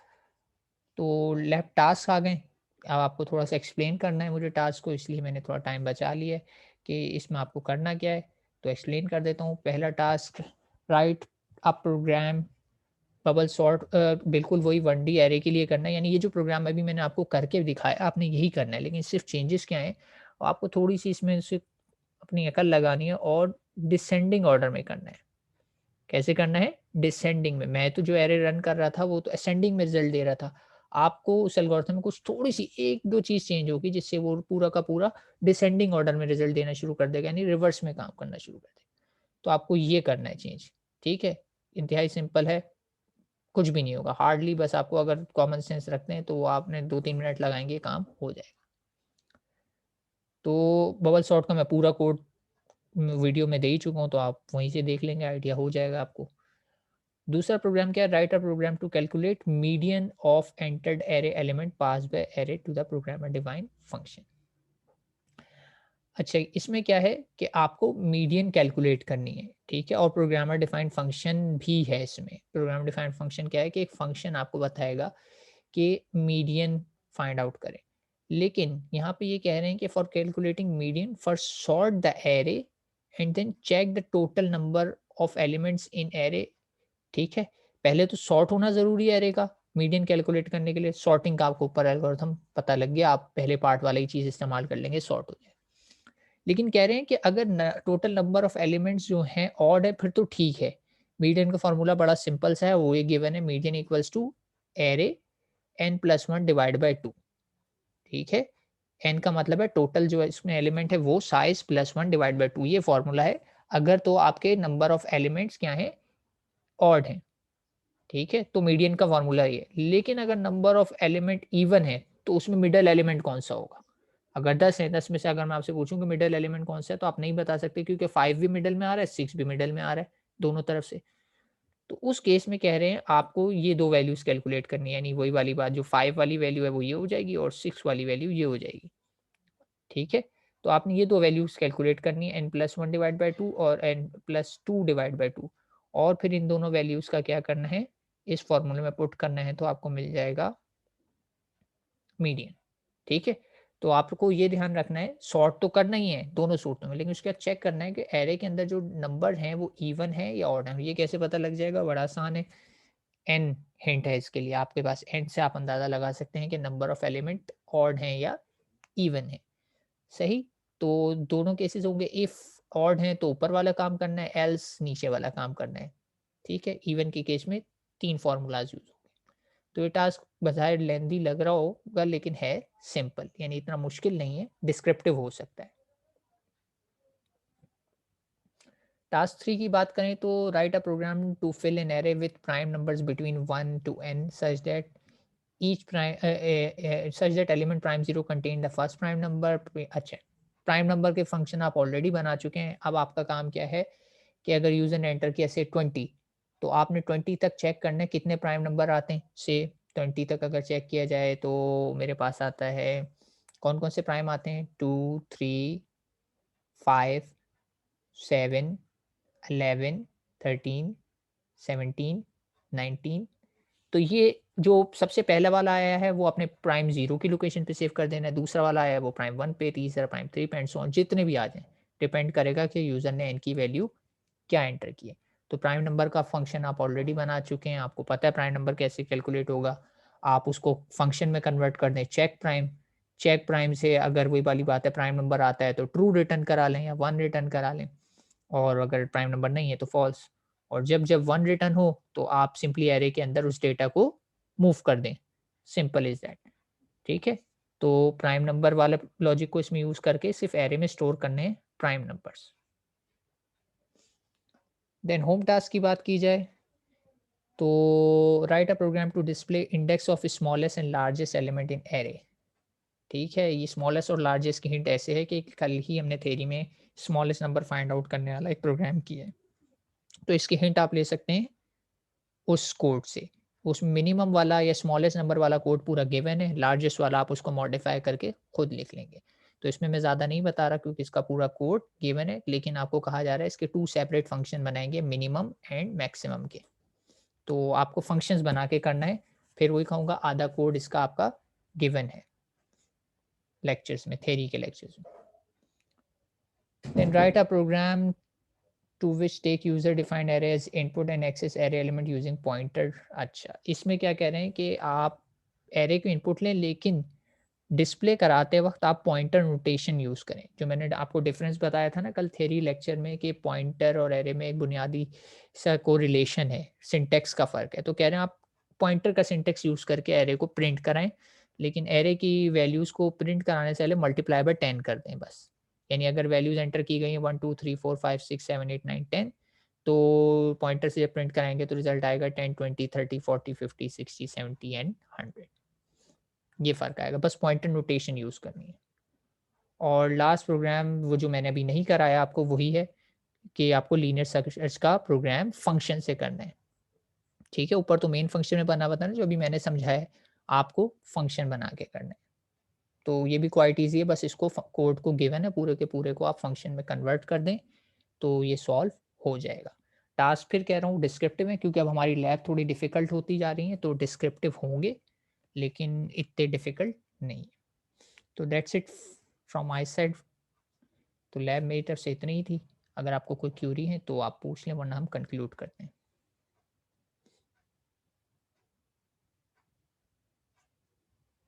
अच्छा, टाइम ऑलमोस्ट अप है तो मैं कह देता हूँ। तो till next time signing off. अल्लाह हाफ़िज़।